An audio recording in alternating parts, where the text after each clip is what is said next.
Good evening. We are live. You are watching the Team Green podcast from the Man Cave, the illustrious surroundings of the Man Cave once again.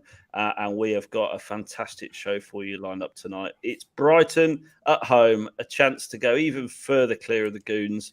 And to joining me this evening to discuss this wonderful weekend of football, I have, as ever these days, with me, John. How are you, John? How is the South Coast today? Very good. It's been a really nice Good Friday. Took the girls for ice cream. The little 3-year-old, well, almost 3-year-old, was walking around with it just all over her face, as you know they do. Got home, went for a nice little run, and got ready for the show. Happy days. But best of all, I got to meet Gary Stevens yesterday. Yeah, I was going to ask you about that. So the sharp-eyed amongst the viewers will know that this is the second show we published today. So the first one was a pre-recorded show with the legend that is Gary Stevens.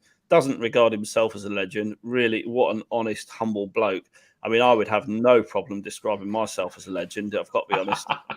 But, you know, for you, John, one of the first players you saw play for Spurs, wasn't he? Yeah, unfortunately, he got a terrible injury. Vinnie Jones absolutely destroyed him on my 12th birthday.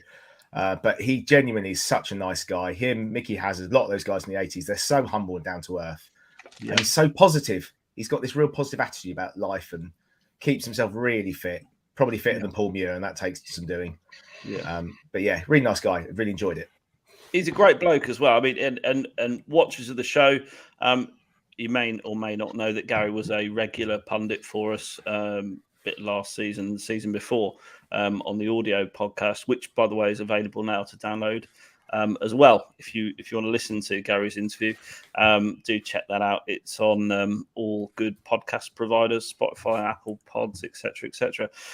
Also joining me from Australia. G'day, mate. What time it is there? It's the one and only. Apparently, there's another David Harris on YouTube, but we've got the OG. There, right there in Australia. You're there looking at me, Dave, going, what does OG mean? Original grenade. Gangster, come on. The clue's behind you. Oh, sorry. I'm not up to hip hop parlance at 6:10 a.m. on a Saturday morning. I'll be but by the end of the show, I'll be all good, my G. Yeah, hello. I am the real original David Harris, not some kind of. Oh, we can say that with authority because you're in your 50s and he's only in his 20s or something. Eh? I'm barely in my 50s. He could be my son. You just don't know. David Harris II. You never know. Maybe I'll ask him. I don't think we look very similar, to be honest. But anyway.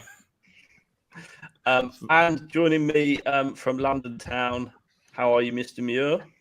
All right, guys. Yeah, I'm all right, thanks. Lovely day in London today. Went up to about 18. I sound like the BBC weather forecast there, but it was a lovely day and got my work done. Went to the gym, had a bit of a swim, had a bit of a sauna, had a bit of a steam, and then back in time for tonight. So yeah, Good Friday was good.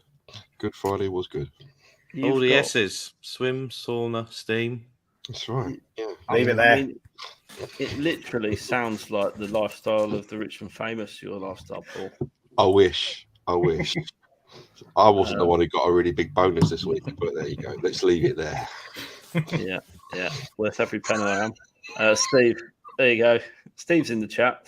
Steve, channel member, along with Kerry. Welcome to the show. If there's any other channel members in the chat, make yourselves known and welcome. If you want to join as a channel member, the details are, of course, in our YouTube profile. You get some great benefits, including custom emojis. So do drop them out there. And if you're interested in supporting the podcast and becoming a Patreon, the details absolutely are in the scrolling ticker that is going along down the bottom of the page right now. Patreon is a fantastic thing. John's going to tell you why. John's wearing the exclusive merch that's gone out to patrons. Patrons, if you haven't had it yet, this is what you've got to look forward to. I love the way your green screen makes you look like the Hollow Man. Hold my hand there, it's fine. But if I do that, it might go a bit wrong. Yeah. Oh, there you go. Yeah, it's right. It's all good. T-shirts winging their way around the world. What else you got? Oh, look at that. It's a thing of beauty, isn't it? You actually got a drink in it. No, I didn't think so. No. Oh, more like it. Yeah, absolutely. So if you want to become a patron, it's £3 a month. People who pay up front will get the merch straight off the bat. T-shirt, pin badge, which he's not muddling tonight. And They're in the house. And T-shirt. So that's great. Paul's a patron. You got yours yet, Dave? I haven't got mine yet. No. Not yet, No. Dave. No. I mean, you're in Australia, Dave. So yours will be there in about 6 months, I would imagine. 6 years, more like. Well, look, plenty of opportunity to get involved. Do check it out. It's £3 a month, less than the price of a pint, unless you go to the Working Men's Club in the village, which is £2.90, but that's a side issue. Tonight we're going to be discussing the game. You've got a Working Men's Club in your village where you live. Have indeed. It's quite an elitist one, if I'm being really honest. It looks more like You do surprise me there, caller. No, surely it's got not. all the benefits of a Working Men's Club, which are cheap drinks. Yeah. Dominoes. And like a cheese board on a Friday afternoon does that. Ooh. Yeah, but a very low membership. I think it's £5 for the year, but it's really nice. It's newly done out, and you don't get any riff-raff in there either, really. So Riff-raff. Riff-raff. Yeah. Roff. Steve, the kind Dave of Steve Lee, Divers of the world, those kind of people. You know what I'm talking about. You know what those, look at this. Tearing it up. That's what you don't want, tearing it up when you're just trying to have a peaceful thing. And there it is. Look, he's giving it in the chat already. Bless him. Steve, we love you and look forward to some Conte Cam action tomorrow because Steve is back in the stadium after what seems like forever globetrotting. But there you go. Super chats are also a great way to support the show. They are live. Do send one in. Let us know what's on your mind. Ask any of the panel a question. Get it off your chest. It's the only way to make sure your comment is read. Right. Before we start, firstly, happy Easter and happy Passover to our cheeseheads. And let's now get into the game. So, 12:30. I mean, that's not a good kickoff time, is it, Paul, for starters? No, that means that I've got to probably not have a drink pre-game, which means, I'll be quite quiet probably for the first 45 minutes, and then I'll go downstairs and grab my my free drinks, courtesy of Mr. Levy and the wonderful Enoch. There you go, Dave, just for you, mate, just for you. And then, yeah, it's a weird kickoff time. It's a very weird kickoff time, but yeah, it's got its pluses and minuses, really, isn't it? It's like if we win, we're on a high all weekend, but if we do get done, then it's like shit. Easter weekend is like not ruined, obviously, but it's like a bit of a downer. But yeah, weird kickoff time. Leaving here probably 11, up on the Victoria line, and hopefully a nice little easy walk up Seven Sisters. And let's get it on. Let's go. 53 people watching already. Please do smash the like button the second you come in the room. That really helps us broaden the channel, helps it getting into people's streams, helps with the algorithm on YouTube. So please do hit that button so we can get more people watching the wonderful Cheese Room. Team news to start off this week. Antonio Conte has tested positive for COVID. However, he is expected to be on the bench tomorrow, John. Yeah, he is indeed. I think apparently he had a sore throat after the Villa games, got tested, found he was positive, but within a day or two he felt fine again. So he's been at the training ground, but keeping his distance from the players wisely enough. And yeah, he should be there. But when he score, he goes flying into Mason like some kind of like all black second row.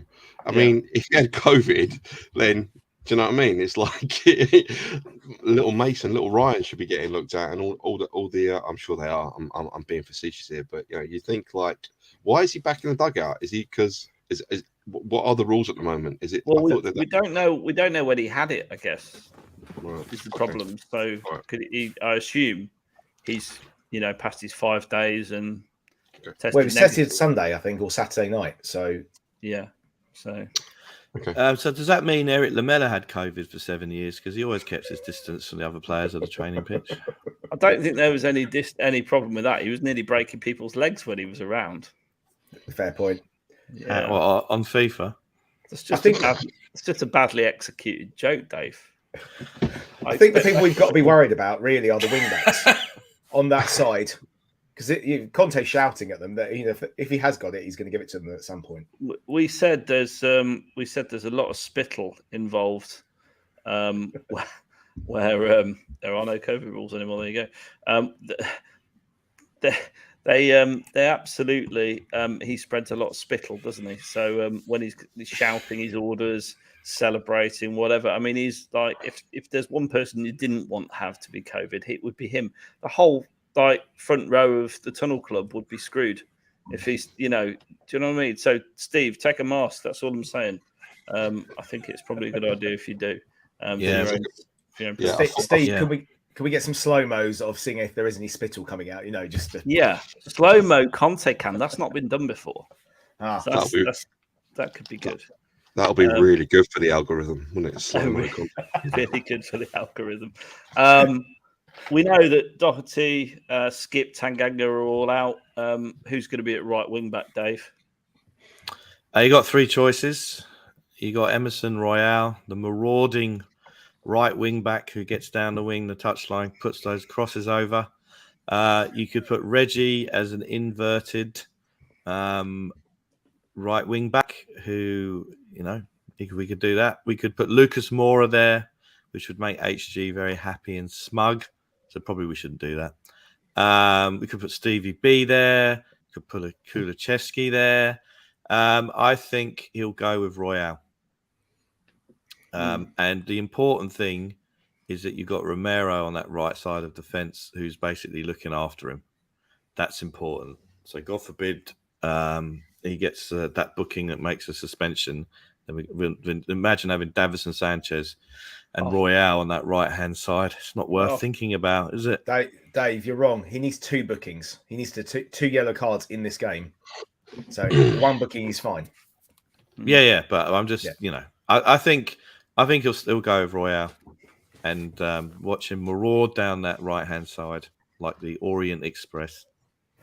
Well, the thing is with Royale, he's the only right back, really, isn't he? I mean, he is. Never played there, and Bergwijn's never played there. So all of this is pure speculation on your part. No, I'm not speculating. You asked me about options. I've given you about 5 options, all laid out beautifully.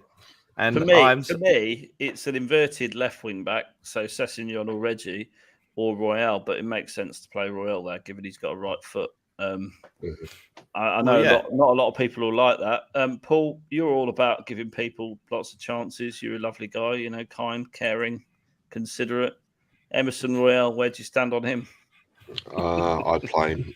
I'd give him. If Conte can get a tune out of Doherty, unfortunately, before he got injured, and I was very, very vocal in thinking Doherty was done, then I would give Conte a chance to work with Royale. He's a very, very good defender. Yes, he's not very good going forward, but I'd say because he's right-footed, but the sheer fact of that he's right-footed, I would start him. I'd start him on the right. I don't think Cess being inverted is a very good idea. I don't think that's very fair on the lad, really, to be honest. I would go with Royale. And he's been messed around something rotten already, hasn't he? To be honest, yes. So I think you have got to be fair. I mean, he's been so unlucky with injury and everything. Part of me hopes he starts ahead of Reggie. If I'm being really honest, would you start him ahead of Reggie, Paul? I think Trossard will be on that side or Nwepu.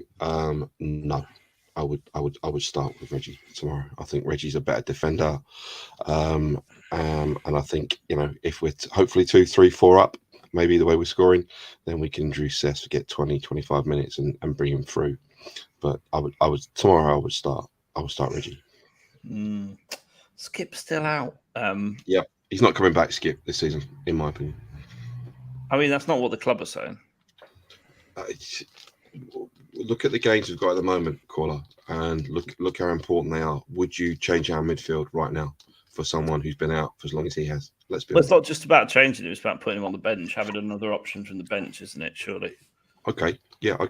Squad player definitely, but I know a lot of people are calling for him as soon as he's fit to come straight back in for Højbjerg, and I don't. Let's talk about that for a minute, and let us know what you think in the chat of this, because there is a lot of talk about who is our best midfield pairing. Assuming you only played 2. John, where do you stand on that? Would you have? I mean, imagine Skip's fit for a minute. Would you have him in the midfield for Højbjerg or player 3, or what would you do? I would have Skip ahead of Højbjerg if he was fully fit and had a run of games. If he was on the bench tomorrow and coming back, you've got to give him 3 or 4 games. He's got to work back into the team. But fully fit, if we don't sign another midfielder in the summer, which I would be surprised if we don't, if everyone's fit, I would generally have Skip ahead of Højbjerg. But Højbjerg has improved significantly. But I still think he's a little bit limited. But there might be games that you think actually stick Højbjerg in. My worry about Skip is it because he throws himself into so much that he's going to get injured? Obviously, we joked about Lamela earlier. Part of the reason he got injured is because he threw him into he loved to tackle, didn't he? He loved just throwing himself at people. He kept getting injured because he's a bit stupid, basically. He didn't know his limits. Yeah. Is Skip going to be that sort of player that struggles with injuries through his career because he's so combative? I don't know. Paul?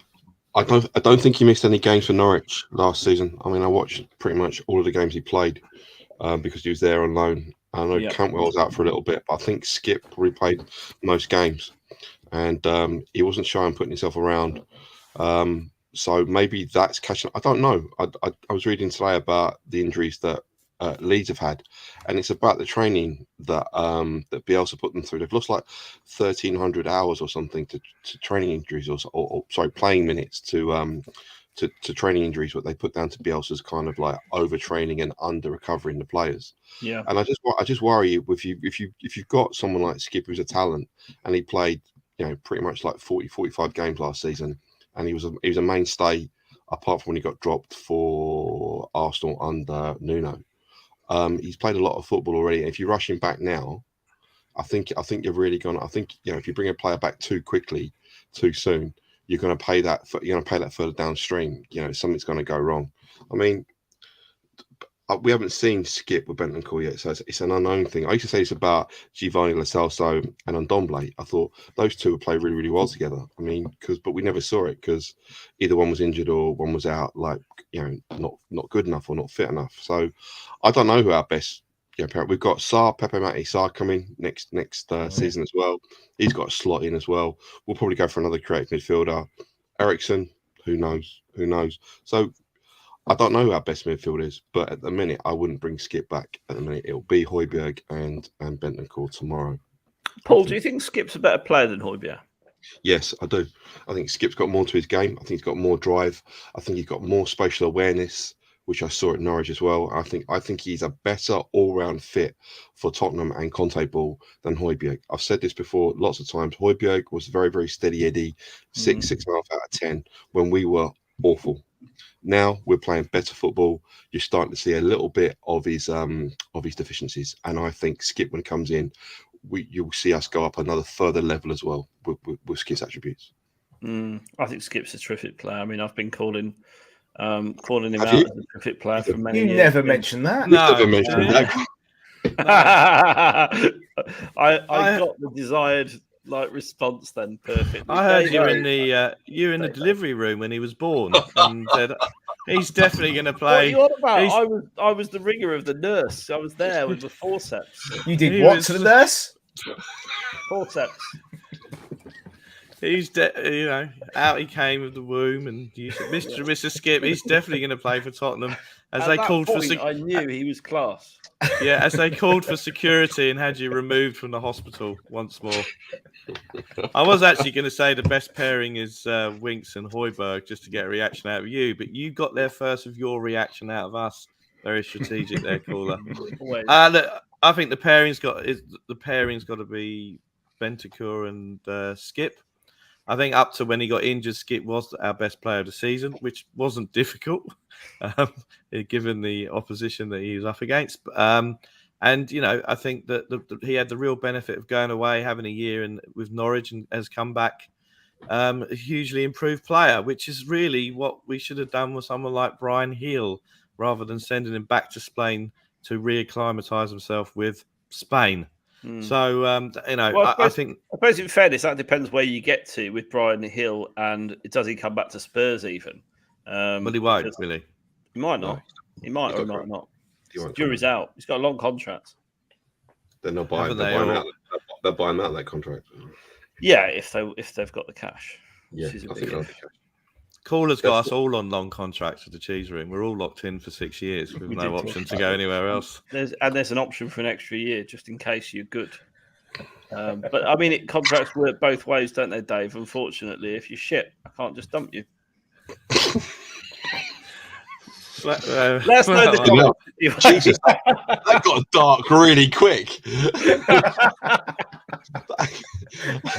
I feel like I'm making a documentary and I've got to go in and see Caller in the office like I'm Danny Rose. I'm in the mood. Boss. I'm Do you know in the what I mood mean? tonight. You know, I'm in the mood.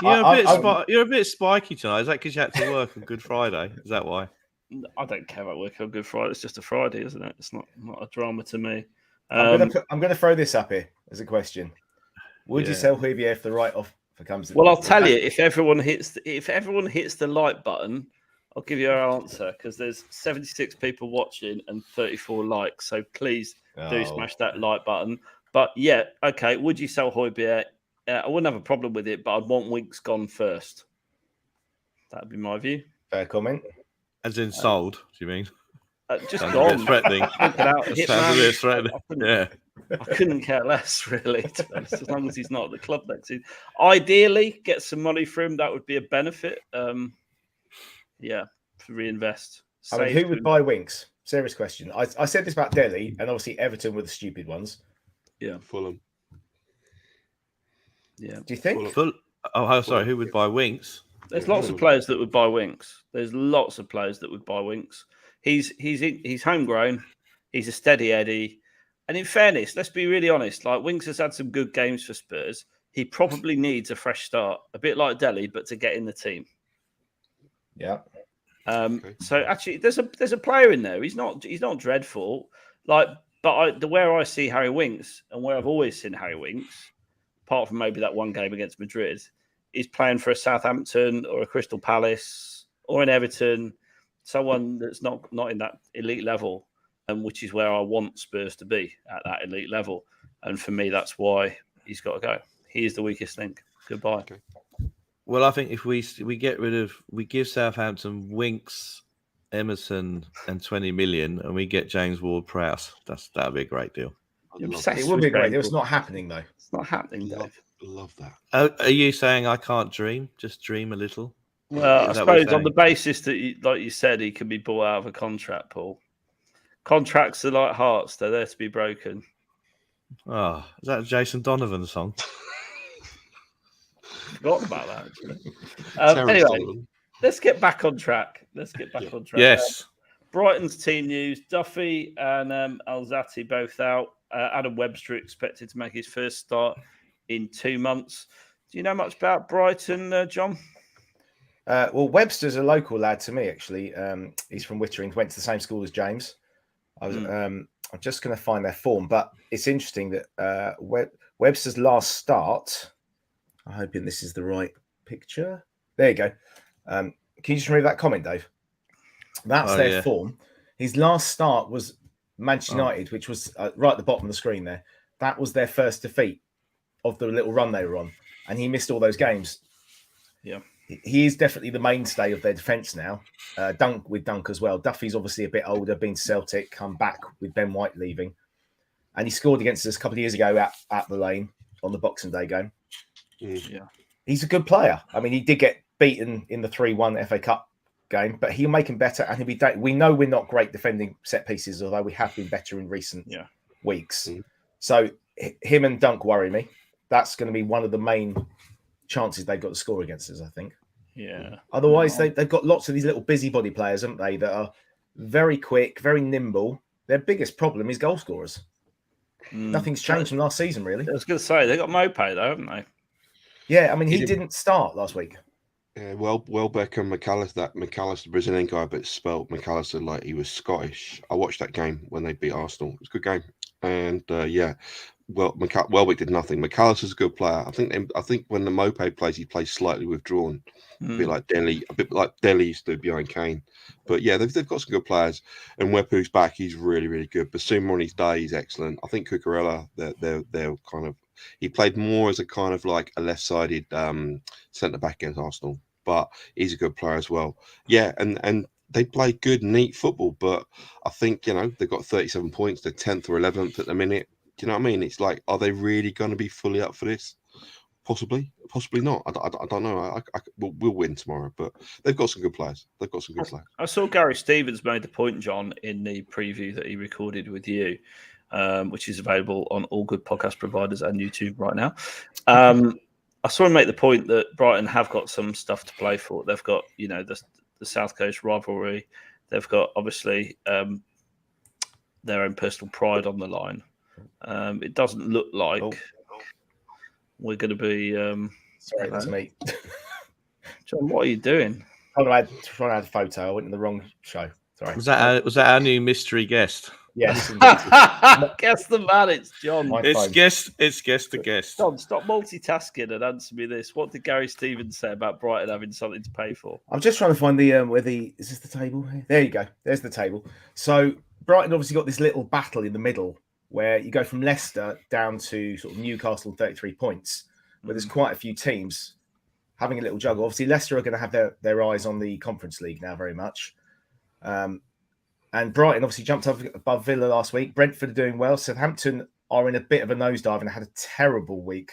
In fact, Ian, who came on the show the other week, I saw him earlier today. He said he left at half time. It's the first time he's ever done that because it was so bad on Saturday.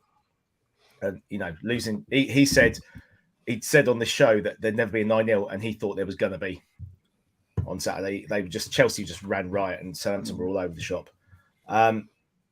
But yeah, they've got places to fight for. Potter's a good coach. I think he's just got limited resources there, ultimately. But yeah, and obviously, most importantly, the team right above them on goal difference, they absolutely hate each other, don't they, Palace? Yeah, Palace and Brighton. Yeah, it's a big rivalry. Why is that a big rivalry? Because they're nowhere near each other. It's Dave, do you want to take this one? It's the M23 derby. You know, it's the battle for Croydon. The battle for Croydon. It's Alan Mullery, isn't it? It's Alan Mullery. Yeah, there's this whole thing. Yeah, I think there's Alan Mullery. I think went from. Did he go from Brighton to Palace or Palace to Brighton as a manager? Brighton to Palace and then back to Brighton, I think. Yeah. So there was that. Wasn't there a massive brawl on the pitch during one game as well? And you know, Brighton haven't got any local rivals around them, nor have Palace kind of got Charlton. And that's how it's come from there. So it's all about Alan Mullery, of course, who used to play for our great club and captain our great club. And the first player to be sent off for England. There's a fun fact for you. He was, and he is the cause of all this trouble. He is the cause of this trouble over this biffo over Croydon and the M23. So yeah, I've just texted my Palace contact. John knows who this is, and I'll find out why that Palace don't like Brighton. I'm sure a bit of biffo there, mate. It is to do with Mullery, and it's to do with I don't know if it was a Division 2 sort of, not they didn't have playoffs in those days, but they were both trying to get promotion. Yeah. And Mullery was the coach, and he'd gone to Brighton. I can't remember at this point, but he actually got like coffee cup chucked at him for the coffee. And they just hate Mullery so much. Brighton fans don't mind Mullery so much. Bit much, isn't it? 115 people watching. We're up to 47 likes. That means 60 of you haven't. Please do smash the like button. Really helps us out. Bit of biffo there then, Dave. I saw a comment you just put up. If Lamptey's playing, not that one. If Lamptey's playing, Reggie or Cess is going to have a rough day. Paul, you shaking your head? You got a view on that? Nah, I think Lamptey's got off the boil, big style. His hamstrings are like piano. Piano-wise. They'll go at any point. I don't think, as far as I know, some of the Brighton guys, some of the Brighton fans that I know don't trust him. They think he's gonna go this summer. So he's playing well within himself. He does want to get injured before anything is signed. So I don't think Lamptey is at the form he was probably around Christmas, just for Christmas. I think if he starts tomorrow, he might not even start. But I don't see him being a problem at all. I'd like us to sign Cucurella because I just love that name. It's a great name, isn't it? Cucurella. Beautiful name. We should sign him. He's got good hair as well. He's got really good hair as well. Is that the only thing it's based on? Matt's in the chat. Shout out, Matt. Hey, Matt. On you Spurs, yes. Cucurella's got Asir Kotti's hair, isn't he? So it would just be really brilliant. Yeah, We've signed players for a lot less reasons, on the footballing reasons. So why not? I mean, Dave, come on. Hossam Ghali, where do we begin? S.A. Cotto. S.O. Cotter's a great player. Loved Great him. hair as well. Yeah, no, that's Disco Benny's not in that bucket. Everyone Benny loves was great. Everyone loves Benny. Disco Benny. Jason Benny was Dazelle. absolute Jason legend. Dazelle. Jason Dazelle arrived at Tottenham and said he was going to be the new Glenn Hoddle. Yeah. How'd that turn out? To be fair, he was decent at Ipswich. He looked like a decent signing. It was a lot of money. Scored a few goals, but was generally slower than cooler after a roast, I reckon. John, you're being really fair on a lot of people tonight. Jason Dazelle, Eric Lamella. Hang on. Hang on. Slower than caller after a roast. Are you saying you could run quickly after having a roast? I couldn't run quickly anyway, mate. Oh, okay. Yeah. Just I'm like the tortoise Okay. and the hare. Jason Dazelle, slower than cooler anyway. Brilliant. Let's move on. This is a name and a half. Rocket Ritaria. Oh no, it's not. It's Rocket Rita. All right, Rocket Rita. Ritarita. Ritarita. Ritarita. It's spelt Rita. It's spelt Rita. Sorry. Yeah, but it's foreign. You can't. Yeah, whatever. Matt, can I ask you a quick question? I know you might know this. Is he quicker than DeAndre Yedlin? Because he was rapid, Yedlin. He was proper quick. He never played for us. So is he quicker than him? He's like a rocket quick, I think, Paul. Very good. Duffy and, Adam Webster. What do we know about Adam Webster? I don't know anything talked about him already. Have you? Did you Yeah. He went to the same school as Jamie. John stood by the side From of the pitch. That guy. John stood at the side of the pitch, said one day he'll play for England, and just like you, Skip. Yeah. But he wasn't there at the birth, was he? No. There you go. No, I got arrested beforehand. I got one over. I am half a bottle of wine down, so do forgive me. I drink quite quick. Yeah, you're a bit punchy tonight. We've all noticed. Can get a lot punchier. How do you think Brighton will line up then? What formation will they play, John? I think they'll go 3-5-2. They went 3-5-2 last week. So my biggest worry, and I said this yesterday with Gary and Brendan, was it's the outmanning of us, because we always play the middle two.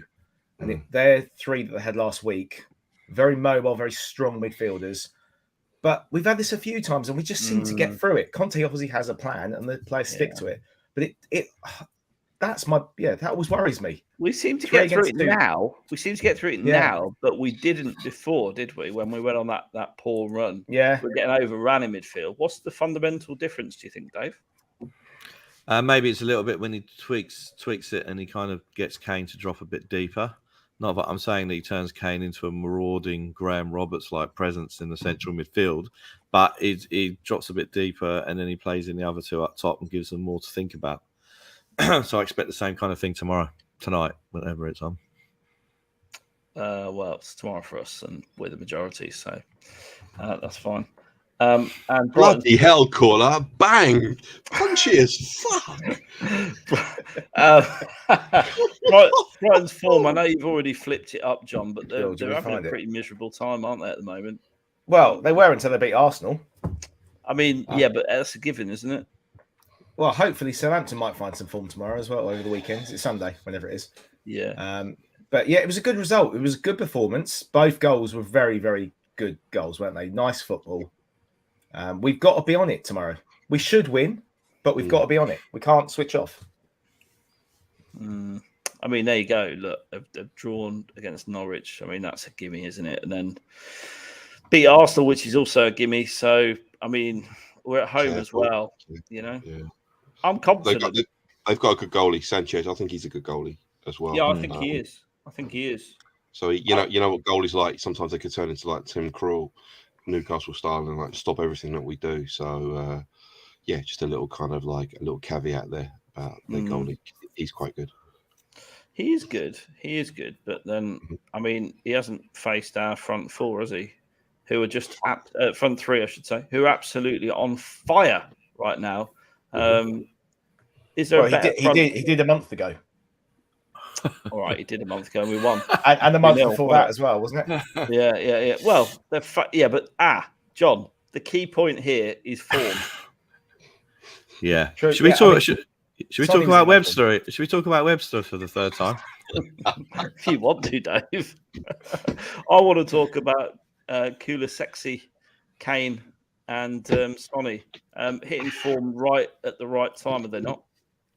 They Dave? certainly are. They certainly are. I mean, as I said previously, I can't think of two players who've had such an immediate impact for us and made such a difference as Bentancur and Kulusevski. You know, I know when Kulusevski came on for his first appearance, it was like he's a bit slow, isn't he? He's got another 5 yards in his head and through his game intelligence, like Sheringham did. It's great to see him score on his other foot against the Villa, which shows he's got versatility. It's just such an upgrade on Bergwijn or Mora. It's certainly that right side of the attack. Cutting in with the left foot. Why would we need to buy anyone else in that position? He's absolutely they're going great guns. Long may they remain keeping fit. And I just think with the game against Brighton, we just can't turn up thinking, it's an easy one, 3 points in the bag. We've really got to fight for it.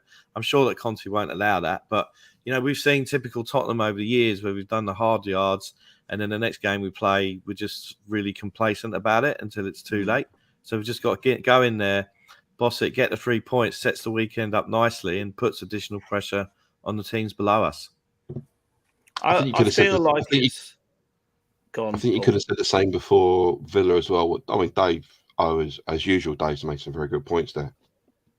And I think that the way that we tried to get physically bullied by Gerrard's Villa and we didn't buckle, unfortunately, we got an injury, but that was a big game as well. I mean, that Arsenal had obviously lost just before against Brighton, ironically, and we knew that if we won, we'd go into fourth, and we didn't buckle, and and I think it's good to see Conte try to turn this kind of Spursy kind of like when we have the opportunity to capitalise on other people's misfortune around us, other teams' misfortune around us. He's trying to do that, and tomorrow's one of them. I mean, we could put clear daylight between us and the rest of like fifth and sixth and stuff tomorrow, and I think. I think Villa's shown that we are a bit of a different beast, a bit different mental. I don't like using the word mentality because it's difficult to talk about it in entirety, but we look at much different proposition than we did when Conte first arrived. So I'm confident that we will do the business tomorrow. I think you're right. I think here's the debate of a Spurs fan when you go into a game watching us right now. Mm-hmm. It's who will win, Spursiness or Conte ball. It's always a bit like that, isn't it? Because we know we can revert to type quite easily, and that's always in the back of the mind for any Spurs fan. But I think this season, what it should have taught us is that actually that will be knocked out of us in the long term by Conte. So you look at when we had an up and down, and it was almost like that was the transition into where we are now. So I see this purple patch of form, if you like, as a long term Conte ball. How it's going to be. That is how I believe we will be next season. I think we'll be really hard to beat, really quick going forward, and I want to be optimistic and think that actually, if we add a bit of depth, we can be up there, third to first next season. Dave, go on, Dave. Tell me I'm wrong. Look, Paul, I'll come back to you. If we get fourth. And it's, fingers crossed, if we get fourth, it's not guaranteed, all right? Then you use that as the opportunity to build some real momentum, okay?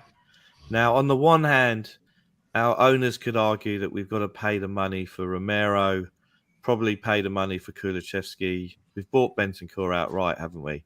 And then and you can start getting stories of we've used up the budget, we've got to sell before we buy, right? We've got the best manager that ENIC have ever appointed in their tenure. If we get fourth, then we have the momentum that we can, and should be the case, that we can attract players for Champions League football. And we have a coach who can improve players, and we can start to make inroads in the places above us. Because next season, let's say we qualify the Champions League and we go deep into the competition, which would be great. But then we also have to qualify for the next season. I can't see how United are going to be as bad as they are again next season. We say that every year.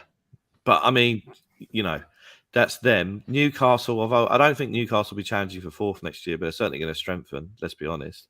Yeah. And then the Gooners will probably spend 75 million quid on someone who's crap. So we've got to work out all that kind of stuff. So the opportunity's there, but we've had this feeling so many times before. We get fourth. That's the opportunity to invest in the squad and take it to the next level. And if Conte is not happy, then he'll go. So we shall see. I mean, yes. That's called guarded optimism. On the subject of United, I've seen this great statistic: 89 million, the combined cost of Romero, Kulusevski, and Bentancur after add-ons. 80 million pounds, the cost of Harry Maguire from Leicester to Man United. Dave, does this not tell you that we've got really canny owners who've really acted wisely in the transfer market to back the manager? We do this every time. I feel like I'm Eeyore from Winnie the Pooh, brought out like an aging relative at the Christmas party. Wake me up a couple of Enoch, and let me. So on the plus side, Romero, Bentancur, and Kulusevski. So the Kulusevski and Bentancur strategy was wait to see who Juventus wanted to get rid of the inventory to pay for Vlahovic, and we didn't get into the last week of January. If we were always after them and always in for them, we should have got them in the first week of January.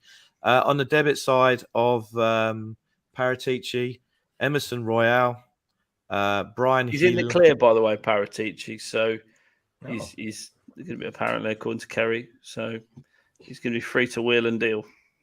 Is that confirmed? Is it only by Kerry, who works for the Italian prosecutor? She's in legal. She does work for a law firm. Yeah. She does work for a law firm. Yeah, there we go. She's in the know.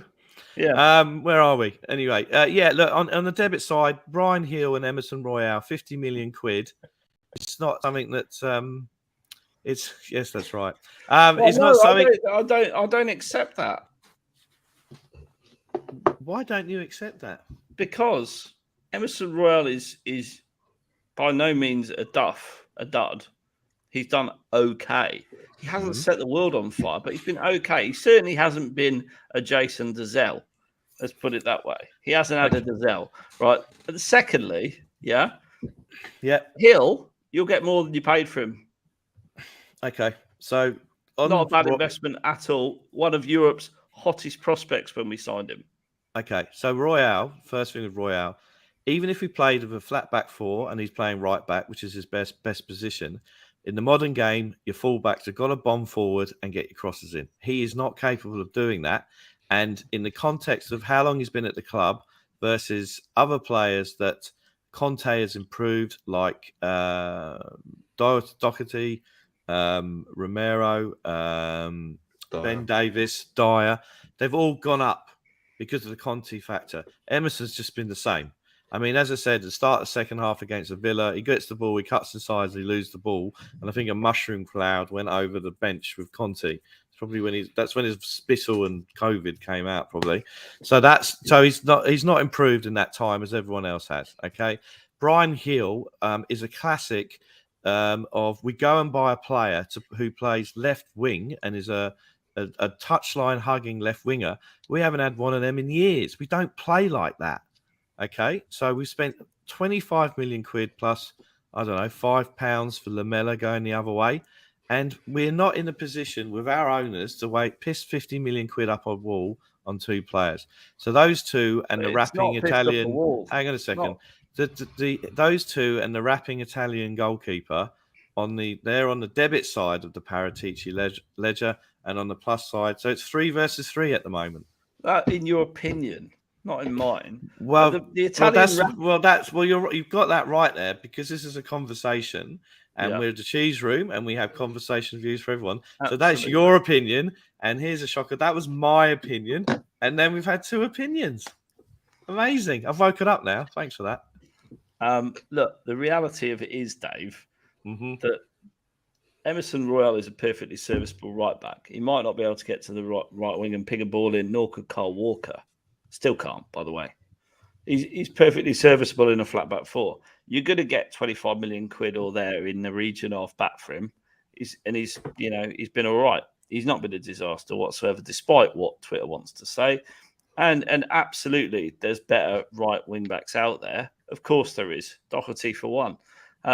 But is he a disaster? Absolutely not. And you're making him out to be like the worst player since Jason Dezelle. So, like I said before, I don't think that's wrong. Hill, he could still come good. He could still come good. Every chance. He's on a very long-term contract. So when we rejoiced, And Galini, let me just finish on Galini. Yeah, he hasn't played well for us in front of a second-string team. Okay? He's a Champions League goalkeeper. He's still crap, though. That's still not very good. He's not going very- back. He won't be this season. And I Corey, agree. he's not very good. He's not very good. And I agree that he's not been very good. But what's he had to do all season?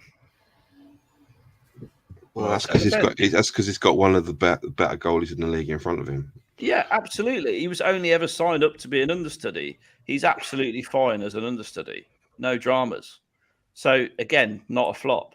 So, as far as I'm concerned, you want to talk about Paratici and his hit-miss ratio, the jury's out on 2 of them and 4 of them are okay. He wanted Nuno. If that's true, massive miss. We've had this conversation. It was true. It's been Athletic, Eccleshare, Kirkland, Ali Gold. They all said it was Nuno that Paratici got in when others were not too sure. Yeah, that's a massive debit. That's a massive debit in his column. And I don't agree with this one from HG either, because Aurier, yes, is a better wing back going forward. There's absolutely no doubt about it. But got sent off left, right, and centre and cost the team mega points at key moments. So Royal hasn't done that. Can we just give a shout out? Horrific. Emerson is not horrific. He's not great, but he's not horrific. I mean, come on. Levels, isn't it? Have you watched Spurs in the 90s? That was horrific.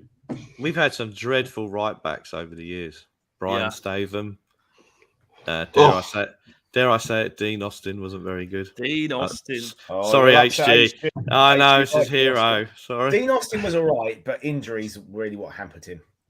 And the terrible Spurs medical facilities and staff in the mid-90s, which we've heard lots about. Yeah. And this, another thing on Aurier, right? He disrupted the changing room awfully. Like, he was poisonous. And he was poisonous at PSG. Emerson, he's all over the positive news. He's good for morale. He's not a bad egg. Aurier was an absolute rotter. I spent nearly 2 seasons I don't know if any of the guys around me are watching this right now, sitting next to me in the stadium. I spent 2 seasons shouting at Serge, just literally throwing my voice like raw, because like he was out of position all the time. He couldn't take a throw in, and it was never his fault. It was never his fault. It was always someone else. It was Lamella in front of him, or it was like. It probably was Lamella's fault, though. Yeah. Probably. I love Lamella. The streets won't forget Lamella. Don't worry. It's just like, Serge. I think Serge was he hit the policeman before we bought him. Had some pretty dodgy kind of political views. Won't get into that. I know Lucas got the same. But Serge was a bad fit for us. A bad fit all round. In my and don't forget, if we're going to talk about transfer business and our ownership, we replaced Carl Walker in the squad with Serge Aurier. Do we need to say any more? Not a high point. That wasn't a high point. No, not at all. I would never have sold him. You won't get everything right. You had to sell him, Caller.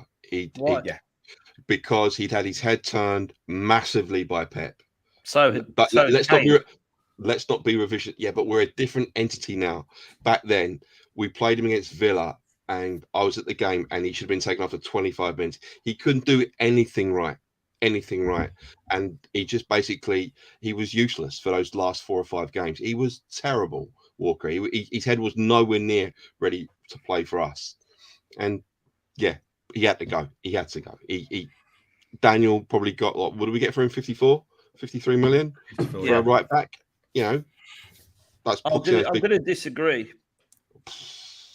I think I'm going to disagree because I don't think we were a different entity. We were a higher achieving entity then. We finished higher in the league back then than we have done since. Kyle Walker had absolutely had his head turned. I agree with you, but so had Harry Kane.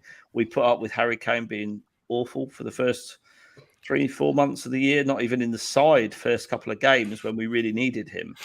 And yeah, Walker was on a long-term contract as well. He had at least 2 years left on his deal. So there was absolutely no need for Spurs to sell him. We could have dug our heels in quite easily. We took the option where we thought, actually, Trippier is a good backup and Trippier will be able to fill in. But, I mean, Kyle Walker's one of the best right-backs in the league, if not the best. Poch turned him into that. He wasn't before Poch. Poch wanted rid of him. Poch wanted him out the door. When he said, go, Poch wanted him to go. At which point, what does the club do? Your manager wants him to go. There you go. 4 years left on his deal. 4 years. Yeah, but what we don't know is what ENIC valued him at. It's different. You can't put that next to Kane. Obviously, we had a figure in mind for Kane. We found out from whoever like Eccleshare or something on the Athletic afterwards that they were never serious about their bid because the value was never met, which Daniel wanted. We don't know what happened with Walker. 50-odd million for Walker, whatever it was, that might be what ENIC wanted. And if they wanted him and City paid it, and as John has just said there, Poch went him out the door. Oh, and you can't keep a player. You can't. You just can't. You can't do that. I mean, Paul Miller said on another pod that he said that Walker wanted more than 100 grand a week. Fine. And he wanted to go back up north, but he said if Levy had given him more than 100 grand a week, he'd have stayed. And this was at the point of time, the contract negotiations of all the players, he wouldn't go above 100 grand a week because that meant he had to pay Kane more than 100 grand a week. Dave, in fairness, as a caveat to that, if Walker's got 4 years on his deal left, would you then go back and renegotiate if you're having to pay more money? I mean, I wouldn't. But this is where all the problems began. So with that squad that came, so we sold him after we got second, which was our highest league placing since 62, 63, right? And we just finished at the Lane. We were on a high, right? And City, that was Pep's first season. So City were in transition. They didn't have such a great season, and they had to really invest. I mean, how much money they spend on fullbacks after that? So that's when we did strengthen our rivals because City was a rival then. They're not over the distance now like they are now. Yeah. And we sold him and we brought in someone yet again in the last few weeks of last week of the transfer window. Thanks. And he definitely put that comment up himself. No, I didn't. No, see, they're there. I think it was a massive mistake. And Pep's improved him as a player. And he's gone on to win loads of medals. So it was a massive mistake. That for me was the start of the beginning of the end. 100%. Really was. 100%. And Danny.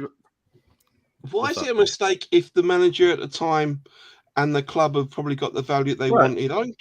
Why is that a mistake? And our most successful manager at that point in time, okay, and he'd made this kind of like Aldi type kind of vegetables that he's had. He made it into a Michelin star, like 1-star Michelin kind of like feast.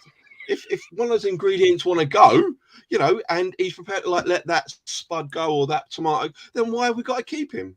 I don't get it. You're being revisionist, Owen. You're being revisionist, and Dave as well. It's like, well, I'm not. I've always said it, so I'm not revisionist because that. No, what I'm saying is that it's like this idea of like we should that he had 4 years and we kept our kind of like our calm and cooler Kane. It's just like it's not the same kind of issue that we had back with Carl. We were a different entity then. We were a different entity because those players weren't the superstars that we have now. They weren't. They were being made into superstars. Walker became an absolute bona fide European superstar at City, not with us. He became a very, very good marauding wing back, right right fullback under Pochettino, and he wanted to go up north and make more money. I don't believe what Miller said in that podcast. I believe that we would have paid. If he, I think we would have negotiated with 4 years left in his deal. We probably would have negotiated a higher deal. Definitely, he had his head turned. We can't keep a player like that. We can't. Just can't. I would. I'd hold him to his contract. I'd say you've got a contract.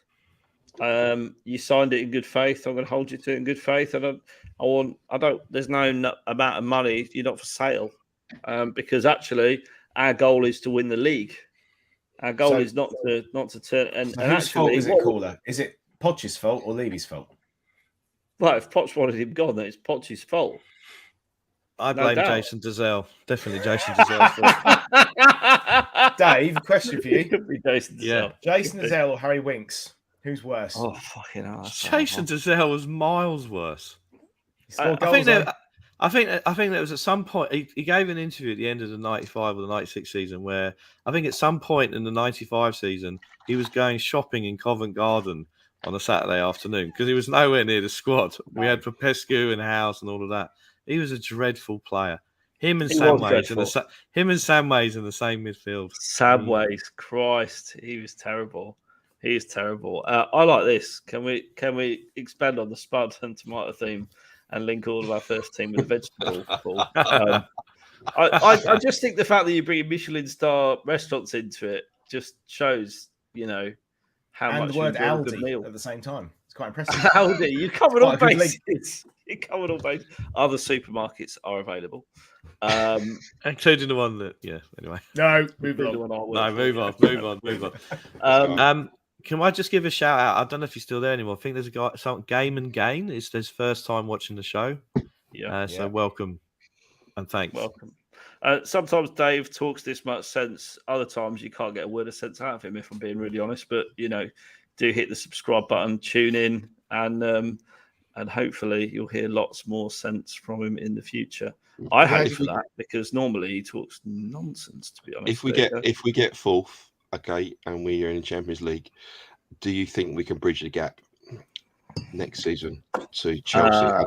I don't think we can bridge the gap to City and Liverpool yet, but do you think we can bridge the gap? Chelsea, because Chelsea are in turmoil, and I think they're going to lose some key players in the summer, and they've got to get their wage bill down regardless. So Chelsea are there to be got at, and I'll enjoy that because I've hated Chelsea for so many years since I went out with a Chelsea fan actually.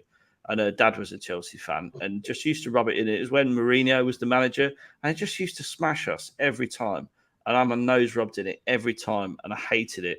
So since then, I've hated Chelsea. They're to me, they're worse than Arsenal. So I'm going to really enjoy us smashing them up next season. But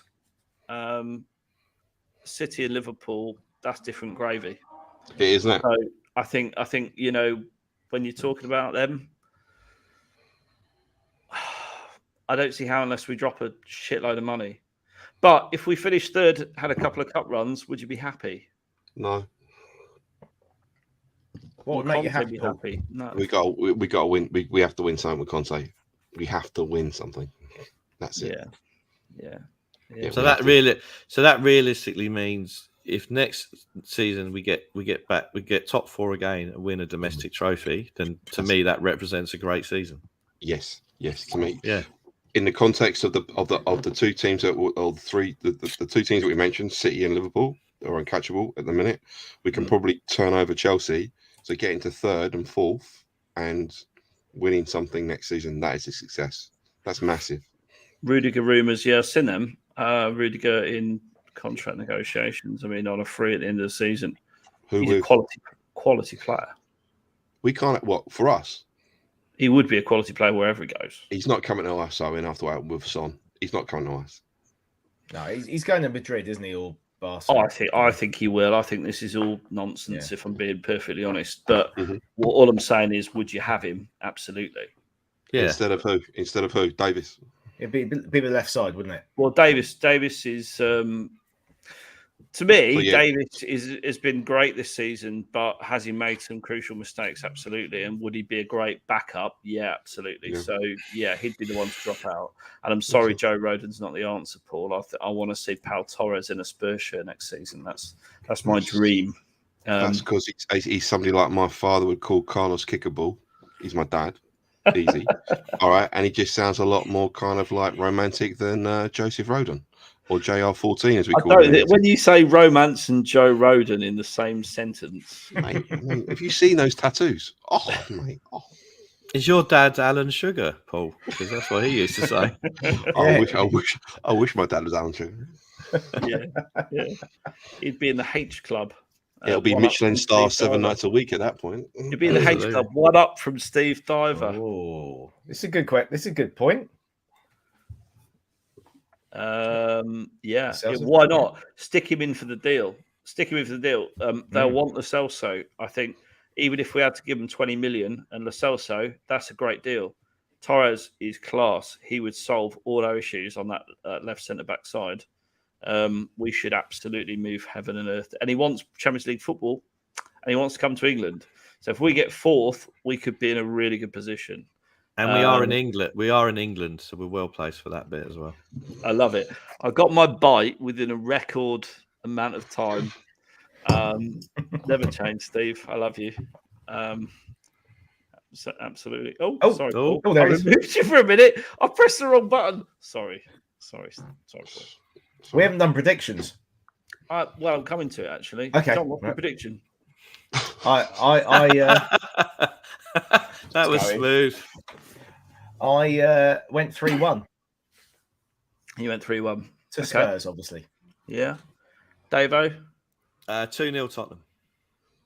Okay. Paul? 4-0. I was going to say 4-0. You've knackered it for me now. You can say the same score. No, I'm going to say 5-0. No. Look, we're in such confidence. I saw a question earlier on that I want to come back to. Heung-min Son, there was a question, how much is he worth? What, to us or in the marketplace? In the market, I assume. I mean, to us, he's priceless, same as Harry Kane, same as Kyle Walker. But what would you say is worth right now, John? Well, so he's coming up to 30, isn't he? But he has signed a long-term deal. So if a club came in trying to buy him, it's going to be 100 million.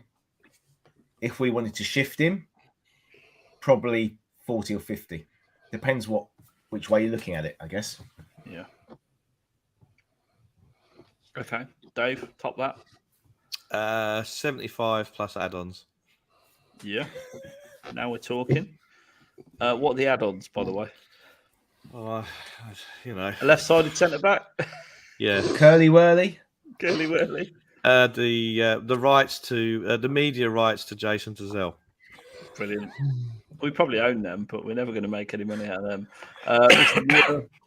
He's a £85 million plus asset for what he does marketing-wise for us in the Far East. He's probably worth another 25-30 million top of that for a club for shirts and stuff. So I would say he's probably going to be 85 to 90 plus million. I agree. But then people will turn around and say he's only good because he plays next to Kane and stuff like that, which is a fair comment because you don't know what he's going to be like at another club. It's what I've always said about Harry. You don't know what Harry's going to be like for different midfield, or he could be better than he's now, could be worse. It's still a massive risk. But Son, because he's got pace, can go on both sides. You know, he's a perfect kind of wide forward, perfect for most teams. I mean, Son is just a great player. He's so quick still, even at the age of 29. I wonder when he's going to lose his pace, to be honest. But I said that about Kyle Walker, funny enough. And Kyle Walker now plays that kind of sweeper, kind of centre-back role. And how old is he? About 32, 33? He's 31. Oh, he's okay. I believe, yeah. And he's still quick as ever. Yeah. My only mild criticism of Son is that he needs to turn up in a final or a semi-final. You said this about Kane the other night as well, didn't you? Didn't you say this about Kane? But it's true though. But don't call him a flat track bully. Whatever you do, you'll never let you hear the end of it. No, Kane's not a flat track bully. I never said that. But what I'm saying is, in the semis and the finals, where we're not playing well, drags the rest of the team up and along by their performance. We need to see that from Son and Kane. That's my mild criticism. And Son is going through a really good period of form. We talked about him being a bit diffident and a bit lacking of confidence when he came back. But we have seen over the seasons with him, he does have those dips in forms in the season. So he does need. I mean, the thing is that he should get rested a bit more. Not obviously at the moment because he's in a hot streak of form, but we don't really rotate him, nor Kane. But that's another issue. That's the squad issue, isn't it? I agree. That is a squad issue. I agree with this. Son is definitely close to 100 million. Son is just such a saleable asset. I mean, not only is he a fantastic footballer, he could well win Golden Boot this year. He's only 3 off Salah. So every chance the form he's in, he's going to bang some more goals in yet. He's a fantastic footballer. Take that aside, what he does for you, as Paul said, in shirt sales, a profile. I mean, have you seen how many South Koreans are at the stadium on match days? And that's because of him. That's because of him. It's amazing. It's at Wembley as well. We used to fortunately go to quite a nice seat in Wembley, and these guys would be buying the tickets around us, and and they'd be coming over from like Seoul and stuff, and like spending 2 or 3 weeks here trying to get 2 or 3 tickets to come and see him, and like and their flags and everything. And you see them now at the stadium waiting around the car park at the South Stand on the corner, and just waiting to get like a glimpse of him. It's brilliant. It's absolutely brilliant. Every Tottenham game's live. He's got Tag Heuer's got a watch. Philippe Petit have got a Sonny watch. Hugo Boss is massive now in the Far East and South Korea because of Son. That's where he'll make his money. Those add-ons, those kind of like marketing spin-offs, but not in a Delhi kind of way, but in a proper footballer kind of way. Not in a boohoo.com kind of way. No. But Delhi got more from Boohoo with his deal with Boohoo than he got from Spurs. He did over that deal. He got more money from Boohoo than he did from Tottenham. I mean, it does irritate me that every time Son does a good thing, the camera always have to pan away to South Korean fans. I mean, when Kane does a good thing, they don't pan away to someone from Essex, do they? Chigwell, yeah. Chigwell. Someone eating some jelly deals from South MP. Well done, Harry. Anyway, John, can I have that list of scorers back up? Yeah, mate.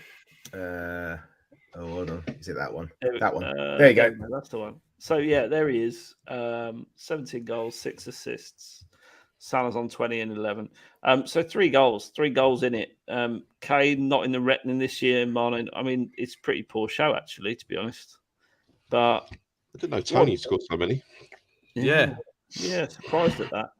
What do you think, Dave? You're the eternal pessimist. Where do you think that Son's going to finish in that race? Will we win a trophy this season? Son will end up breaking Clive Allen's record of 49 games in a season. We got 8 to go, so he's going to get a lot. I can't do the maths. So he's going to get 50 goals the rest of the season. He got 33 league goals that season, Dave. Did he? Yeah. Do you remember when he got that hat-trick against Norwich and he was playing so badly, we even started to boo him, and then 5 minutes later he got a hat-trick? I mean, 2 came off his arse or something. But, yeah. But, eternal pessimist, eternal optimist. Yeah, I hope he wins Golden Boot. It'd be lovely. Upsets the Liverpool-loving media. Happy days. Be lovely for him as well. Can we just comment on this one? Yeah, I was about to actually put that up. So, Bob Spur, massive love to you as well. So happy to see you back, and I know your show's back out there. So if you're watching this show, go and check out Bob Spur TV. Bob is back in the game, and I can't wait to get you back on this show yourself. And my chief booker, John, will be John. I'm this way. Absolutely. Make sure you're scheduled. I'll message you, Bob, as long as you want to come on. So we'd love to have you on there, Bob. So happy. Your chief booker. He is chief booker. He loves the booking. This producer, everything, me. He's the producer. He's the run sheet man. He books the guests. Not you. You just, Dave does the run sheet as well. Dave does. Yeah, all right. I'm underselling Dave. Dave does the run sheet too. Unlike Tottenham with Kyle Walker. But move on. But it's morphed into one now. I don't even know who does the run sheet out of you two, to be honest. That's because I don't tell you what I've written, because then there's more chance you might. No, I can normally tell. I can normally tell what you've written. But Bob Spurt, so happy that you're back on your feet. Love Good. From the Cheese Room. We are seriously glad you're well, because you gave us all a massive scare. And I'm sure you gave yourself a bigger scare still. So well done, mate. Great to see you back. There you go. Well, what should we go on to now then? Let's Sean talk Dyche. about... Sean Dyche. Oh, Sean That is the next Dyche. thing in the run sheet. It is. Let's talk about Sean Dyche. What have we got? John, you've got some slides? I haven't got any slides. Oh, no, I've got a slide. Yeah, sorry. But I think, firstly, does anyone think this is the right decision? Because I think No. it's stupid. Stupid. Absolutely stupid. Here we go. This man was seen near Burnley today. There you go. I knew there was a slide in there. Knew there was. Realistically, he's the only person that would make any sense, surely. Yeah. I don't know why you would get rid of him unless you've got a plan. It's panic. There's no plan there, is it? They're just panicked. Yeah. Unless they've had a big falling out over how he's going to get them out of it. It's just baffling because they have punched above their weight for such a long time. And what happened when Charlton got rid of Kerbishley? They sunk and they've not come back. Yeah. So, Stoke was slightly different with Pulis. Hughes obviously kept him up for a couple of seasons, but again, they sunk. And it happens. Hughes did a pretty time terrible after time. job, really, to be honest. Yeah, I mean, it was a bit like when Martinez was at Everton. He took over Moyes' very well-run defence and just had players playing in front of it, and eventually it started dying away. Come on, Red Bull. I love Red Bull racing, so yeah, absolutely. Come on, Red Bull. Insanity. It really is insanity. I mean, I know, like, Shan's wearing a very outraged hat today about it. If she was on, she'd probably go on a 20-minute rant. Alan's dropped in a super chat. Much love to you, Alan. Thanks for your support. Good Burnley's biggest mistake, relegation now guaranteed. Dave. So 425 games. He won 149. He drew 118, and he lost 138. So his win percentage while he was there is 35%. He kept him in the league for 5 to 6 seasons. Yeah. £27 million over those seasons. Gross. Sorry, net. 27 million outlay net, and he kept him in the league that long. It's a stupid decision, isn't it? He's a local. Do you know what me and Sean Dyche share? No, go on, tell us. What are you laughing at? Were you at his birth? Did you say he'd play for Watford? He's connected to birth. Oh, really? Did you cut the umbilical cord or something? Is it your fault he's got that voice? It's Sean Dyche here. Half that water's just come out through my nose. I thought it was, yeah. We were both born in the same hospital, Kettering General Hospital. There you go. Is there like a kind of a museum at Kettering Hospital of alumni, famous births at Kettering Hospital? They've got like the little kind of straps they put around baby things. This is Owens and this is Sean Dyche just next to each other and stuff like that. Yeah, but can you hang on a second? Let's just the baby caller, actually, Paul. Baby. If they were born on the same day, maybe they were swapped over, and the parents they got the wrong one. Sean Dyche. Can you do a Sean Dyche impression? Anyone? No. Right, Sean Dyche. Like that, innit? Bit more gravelly. He sounds like someone from Coronation Street. There was a character from Coronation Street, a very gravelly voice. I can't remember who it was though. Thanks for that, Dave. It's useful. Thanks. Do you want to talk about Crossroads? What I can point out at this point is my 3 daughters were all born in St Richard's Hospital in Chichester, same place as Adam Webster, amazingly. There we you go. Yeah. There you go. See, Adam Webster. There's a player coming back this weekend. Do you know anything about him, John? To quote the Smiths, there's panic on the streets of Burnley. Let me tell you, they've made a massive mistake. It's like when Watford sacked Pearson. Oh yeah, absolutely. Yeah. I mean, I know Watford have sacked a lot of people, and you get confused. They go through like managers like I go through like trainers. They're just like, do you know what I mean? They've got a new manager every month, something like that. It's incredible. Watford are on their 3rd manager of the year, aren't they? Yeah, they are. Alan, thank you for your super chat, by the way. Warren, West Ham versus Burnley now looks interesting. West Ham still hungover. Will Burnley down tools? Don't think so.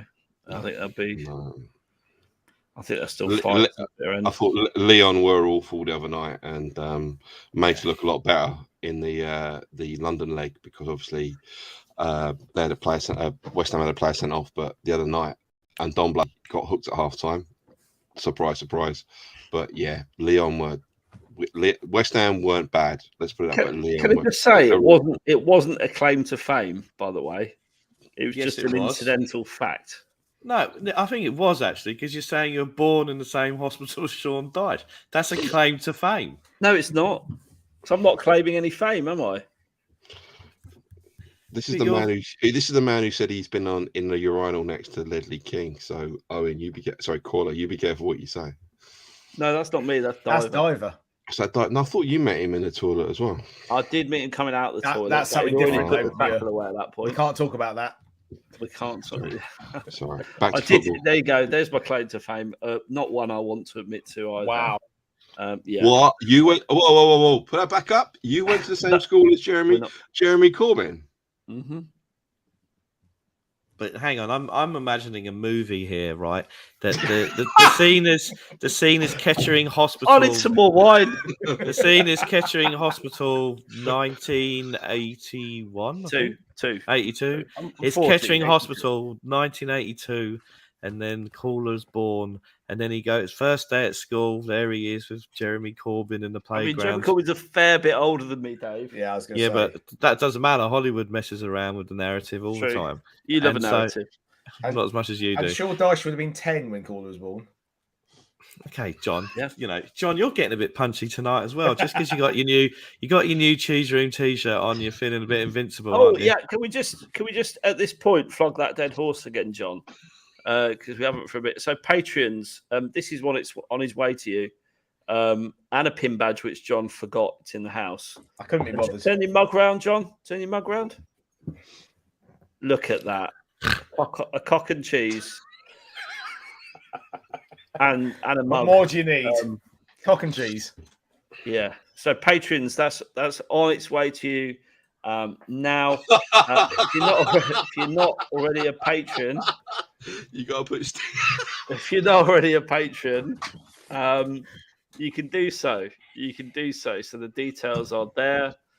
You get access to our chat rooms, ticket exchange. You get to connect with these wonderful people 24/7, 365. They'll give you their lives talking about football.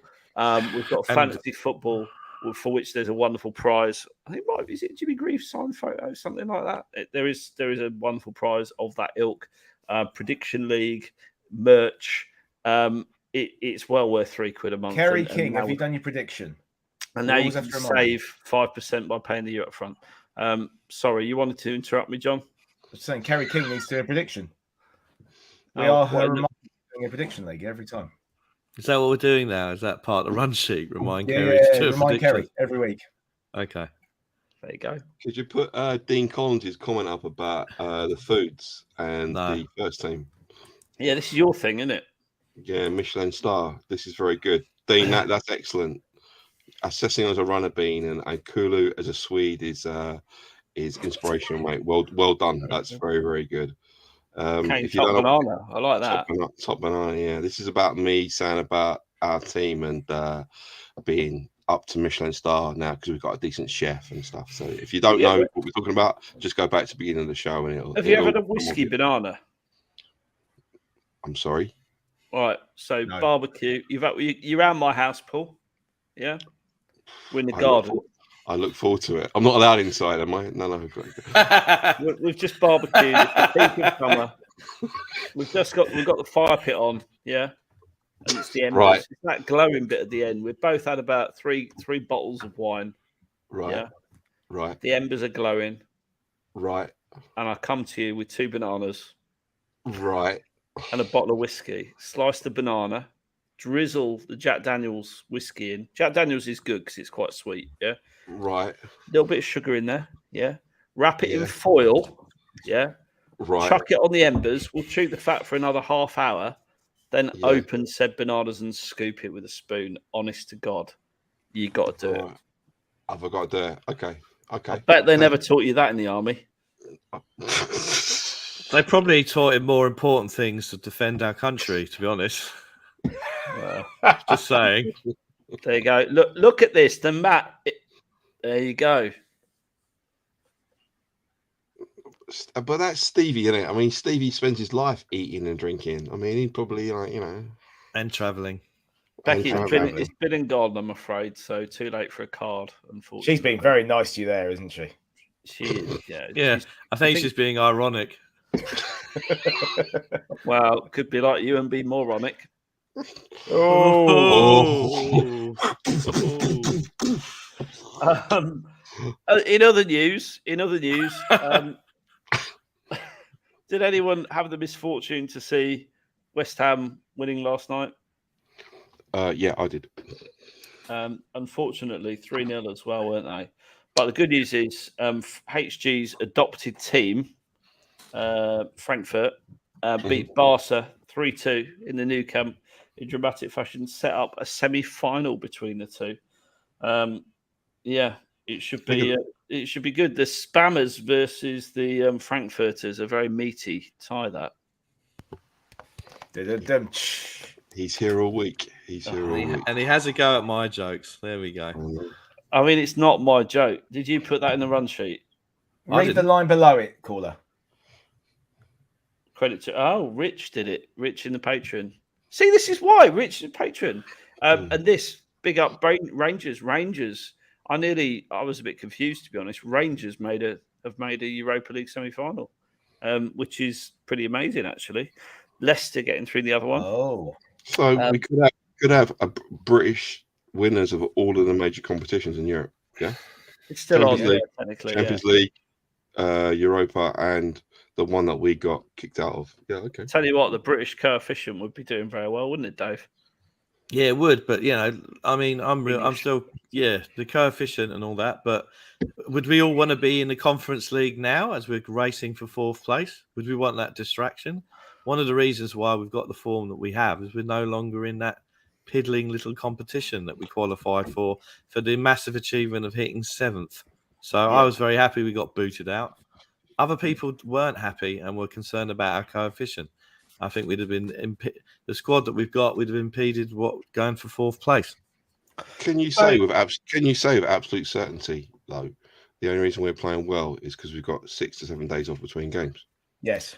Well, it suits my narrative, 1 and 2. Conte, it's much better to have more time on the training pitch.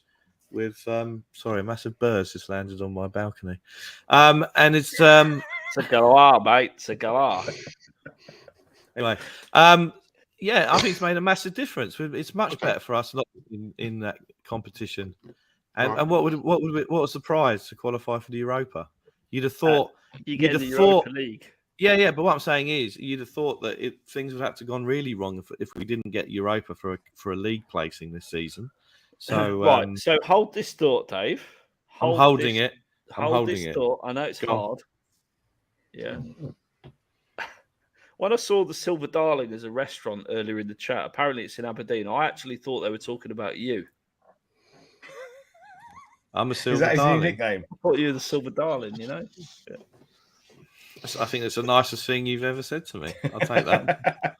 I'll tell you what isn't nice. There's 180 odd people watching, only 82 likes. Can you believe that, Paul?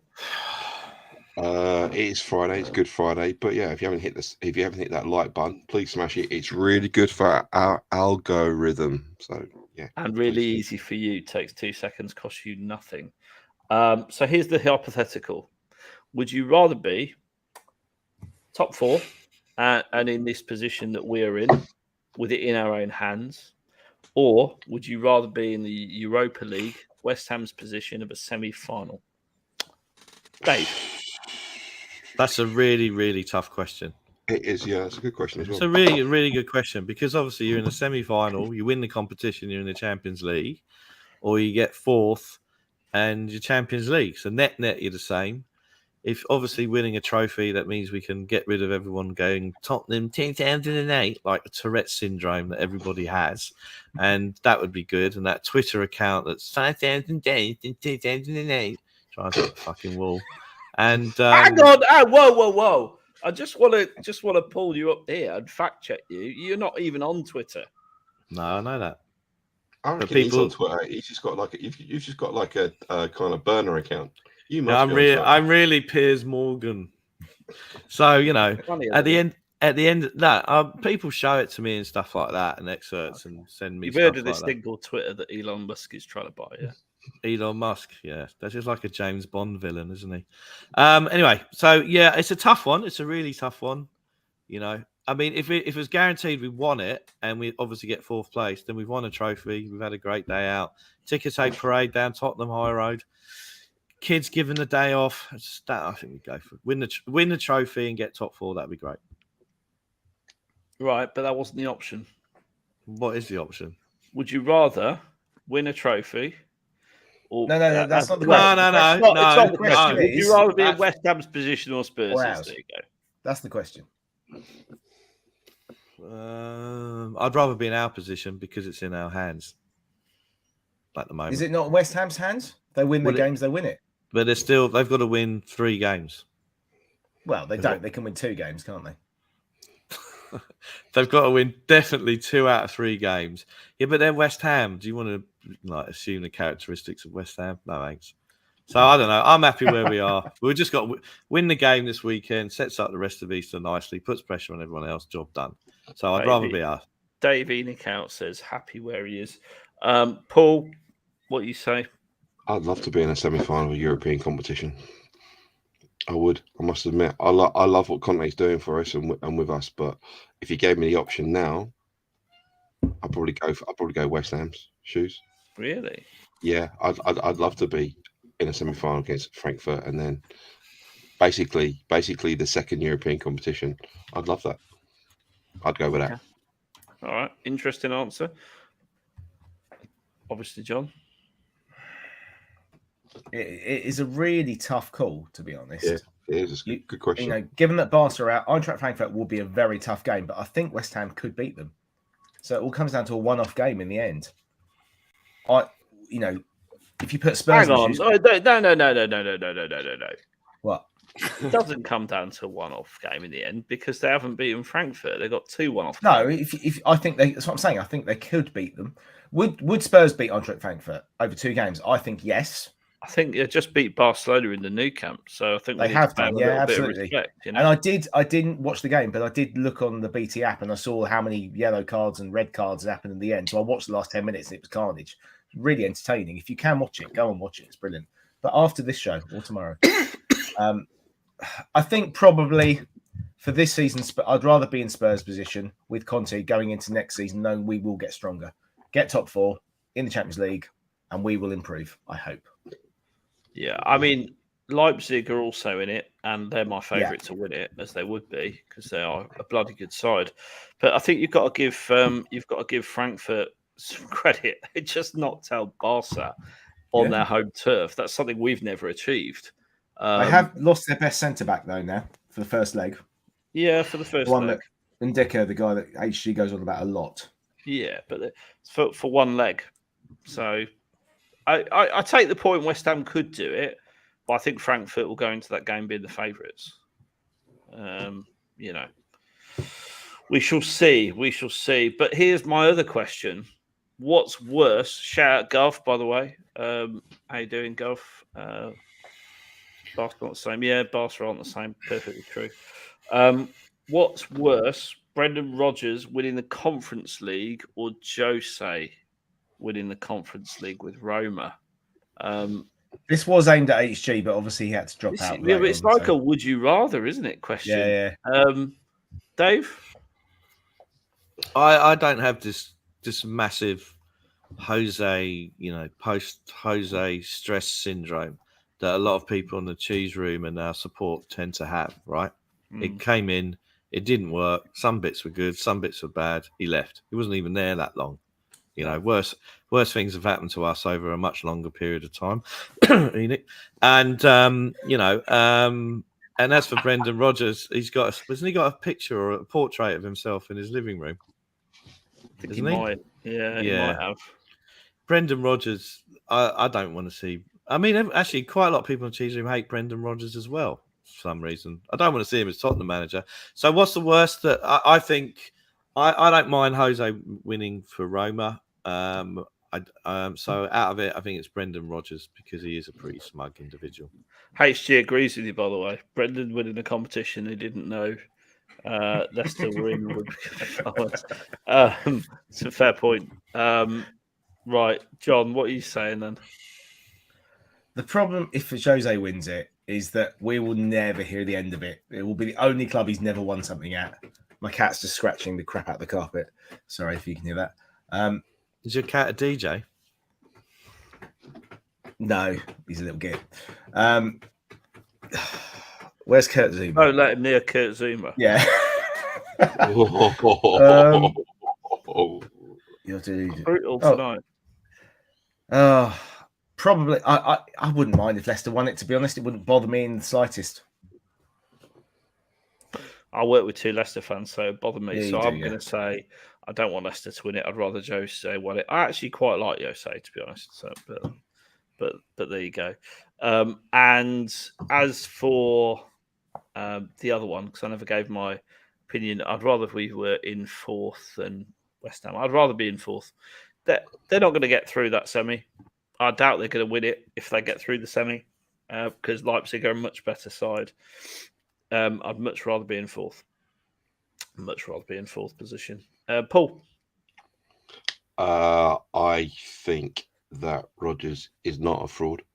I don't agree with Lloyd HG about anything about Brendan Rodgers. Surprise, surprise.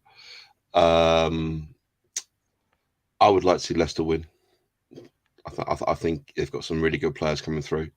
I like the players that he's bought. Yeah, and I like Leicester's owners as well. I think Leicester's owners, the Thai guys, they are, especially after what happened with their dad in a helicopter and stuff like that. Unfortunately, I think it'd be nice to see Leicester pick up a European Cup. Be good. There he is. What I want to ask is, what do we think of this comment? What are you to this podcast? Why don't you guys sit around a pub and talk nonsense? Are we forcing this guy to watch? I think just let him know what you think in the chat, guys. That'd be great. Yeah. Okay. So, I didn't realize we've got Roma in the semi-finals. I didn't realize that. I've just looked. They have, yeah, but ultimately there's a good chance the winner of that tie will go on and win it. 2 complete seasons now, we have not had a Saturday 3 p.m. kickoff. Does it matter, Dave? At home. At home, yeah. Sorry. It does matter. Yeah. I mean, as a traditionalist, because I'm old, it was about the weekend, get to the game at 3:00 Saturday afternoon, and that's what you do. Go home, watch Noel Edmonds' house party, set your Saturday night up, all good and good. Yeah, it's ridiculous. That's why I don't want to. I mean, for many obviously footballing reasons, things like that. If we get Champions League, at least we play Tuesday night or a Wednesday night, and that means we play on most Saturdays. Once you get into the Europa or the Conference, that means you're going to end up Thursday nights and then playing Sunday night. So from an Aussie fan over here, Sunday night games are real. Sunday Arvo games are real killer because we've got to watch it Monday morning before work. So it's a nightmare. So it's much better to have it. So I know you guys weren't happy about it. It's 12:30 kickoff Saturday. It's great for us Aussies. 9:30, I'm going to make myself a nice little fruity chicken curry, sit down with a glass of vino and watch the game. I suppose, to be honest, that's one thing we never really think about, the worldwide audience. So actually, yeah, I mean, it pisses the people off maybe that live in London and go to the games, but all around the country that go to the games. Or to quote you earlier, as you said to me, you're the majority, so it doesn't matter what you think, which is very hurtful. I mean, well, clearly you haven't held that close to you and, been stewing on it for an hour. But there you go. Paul, does it make any difference to you? To me, no, because I just got to go 20 minutes that way onto a tube and then in another 25 minutes I'm on the ground. But there are some people I know that pay a lot of money for their tickets and they've missed probably a third of the home games because of the timings. They have parents or family elsewhere on a Sunday and they can't get to some of the Sunday games. I mean, Sunday 12:00 is a stupid time for a football game. Saturday 12:30 is not much better. I mean, I'm a same age as Davo. I'm a bit of a traditionalist as well. I like 3:00 as a football. It's just another example of the fans being at the bottom of the decision-making pile. Really, it is We pay a lot of money. I'm not going to go on a massive rant here, but we do pay a lot of money for our tickets, and it does seem that that the games are put at nights when they know there's going to be things like railway kind of disruptions and things like this. It just fires up some anti kind of like ENIC sentiment to a lot of people. But yeah, I'd like to go back at 3 o'clock. I can't believe. I mean, I saw that stat the other day as well. It's like 2 seasons. I know on New Year's Day we're at Watford, weren't we, for 3 o'clock this season? But at home, it's on one hand it's nice to be on TV, but on the other hand as well, it's nice if we can just like go to football at 3 o'clock and just like we used to. But maybe then I'm not the modern fan that. I mean, I'm going to be honest and throw a complete spanner in your works. So. Cool. I work every Saturday pretty much. Yeah. So Sundays are perfect for me. So actually, I prefer all the football on a Sunday. And 4 p.m. is absolutely fine for me because it means I can have the morning with my family. At 12 o'clock, not so great. I get why people who work Monday to Friday really want the football on a Saturday, but a lot of the country doesn't work that way anymore. So I think it's horses for courses. You'll have people that work Monday to Friday that will always want it at 3 p.m. on a Saturday. I see what HG's saying there as well. Has got some merit. Ironically enough, we do because we do have probably the best forward in European football, minus Benzema right now, in Harry Kane. As we talked about earlier, 25 minutes ago, we've got Son, who's a massive marketing. Maybe that is taken into consideration that we've got an elite manager, we play decent football. Maybe we are seen as like a media success, and therefore we do go on TV more. Maybe what HG says there has got some merit. I'm not sure, but it's still a pain in the arse at times. It is. Yeah. John? Yeah, I mean it's about time the Premier League with the next contract sorted out that every game is live. We had it under lockdown, and it's just baffling that you can go anywhere in the world and watch any Premier League game live. But if you're in this country, you cannot watch a 3 o'clock Saturday game live because of this archaic law that says that we can't show 3 o'clock games live, except for, is it the semi-final this weekend? One of them's going to be 3:15 or something, isn't it? So it will clash with. Yeah. But that's probably that's because they've played all the Football League games today. That's why they've allowed it. They just need to look at it. Spain has all 10 fixtures at different times, so you can watch every game if you want to. Why are we not doing this? This is the biggest league in the world, bringing in the most money, but there's still games you can't watch live unless in this country unless you do it illegally, which of course none of us would do. So I don't know. I mean, do you know what the last game was? I think it was when Sonny scored his push goal against Burnley. I think it's the last time we had a 3 o'clock Saturday game. And obviously the biggest problem is we were in these Thursday night tournaments, but we haven't been in that since Christmas. So you thought at some point we would have played a Saturday game. But they've all been moved because various other teams have been in Europe or because of TV schedules. Yeah. Plus COVID, postponements and stuff like that as well. Yeah, absolutely. Even I can't blame ENIC for this one. I don't see what the link is. No, there is no link, Dave. There's no link. I mean, it's just refreshing for you to hear you say that, really. Would you like me to say it again? Yeah. I don't blame ENIC for this. There you go. In the stadium, Dave, I don't know if you know, but they've got one of the only clubs in Europe that have got enough cabling and bandwidth or something, or enough kind of technical ability for literally like an outside broadcast Sky to rock up with their cameras, and it's like plug and go. So I think it happened a couple of times during lockdown as well. Yeah, like literally, they just rocked up, and there is a car park behind a school behind on the east side, and they put all the trucks in there, and the cabling comes out the ground. It's literally plug and go, and you've got football on TV. So I don't know if that's got anything to do with it, but ENIC should be congratulated for that. Probably there for the NFL. Probably is there for the NFL. Yeah, but there you go. So we're in summary of 20 years, ENIC's plug board outside the ground, and also, and don't forget the highlight from the show 2 weeks ago: the soap in the stadium. Coolest Oh favourite. no! Listen, no, don't ever diss the soap. The soap is premium, Molten Brown official soap sponsor. Soap and plug boards. What a legacy. You can save 10% off if you go in premium where Mr. Muir sits. You get spoiled. You get Molten Brown soap 24/7. Oh God, I've triggered him on the soap. Sorry, everyone. Oh, It's in all 5 important of my question of the bathrooms. day. This is one for you, Paul. Oh, where's it gone? How could I go from Marylebone to the stadium without the Victoria line? Taxi. Uber. There you go. Job done.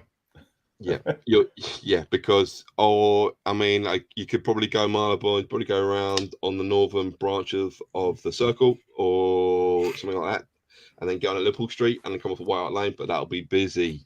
So I would Uber that, mate, if I were you. That's my own. Or go onto the TfL website and just get it to give you a route direction. Yeah, but it'll give you like 16 buses and it won't take into consideration like the one ways and bullshit. Google Maps is the way to go. Yeah, City Mapper as well. Yeah, be nice.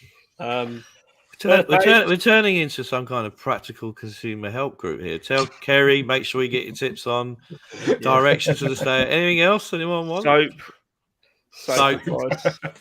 The career of Jason Dazelle. It is good though. The Molten Brown, it is good. I've got to remember to get the Molten Brown before Caller comes to Butlins in September. That's what I need to do. If you haven't got Molten Brown, you're in trouble. That's all I'm saying. Well, I haven't. Cowshed. I can put a shine for Cowshed. That's very, very good. Cowshed are good. I've tried Cowshed. Well, Brown better, but Cowshed are definitely honourable mention. Yeah, you get a bit tacky. It's all a bit like, not sure. Dave's like, what? Dave's still on palm olive. I am on palm olive. Welcome, Jack. Welcome. Get over.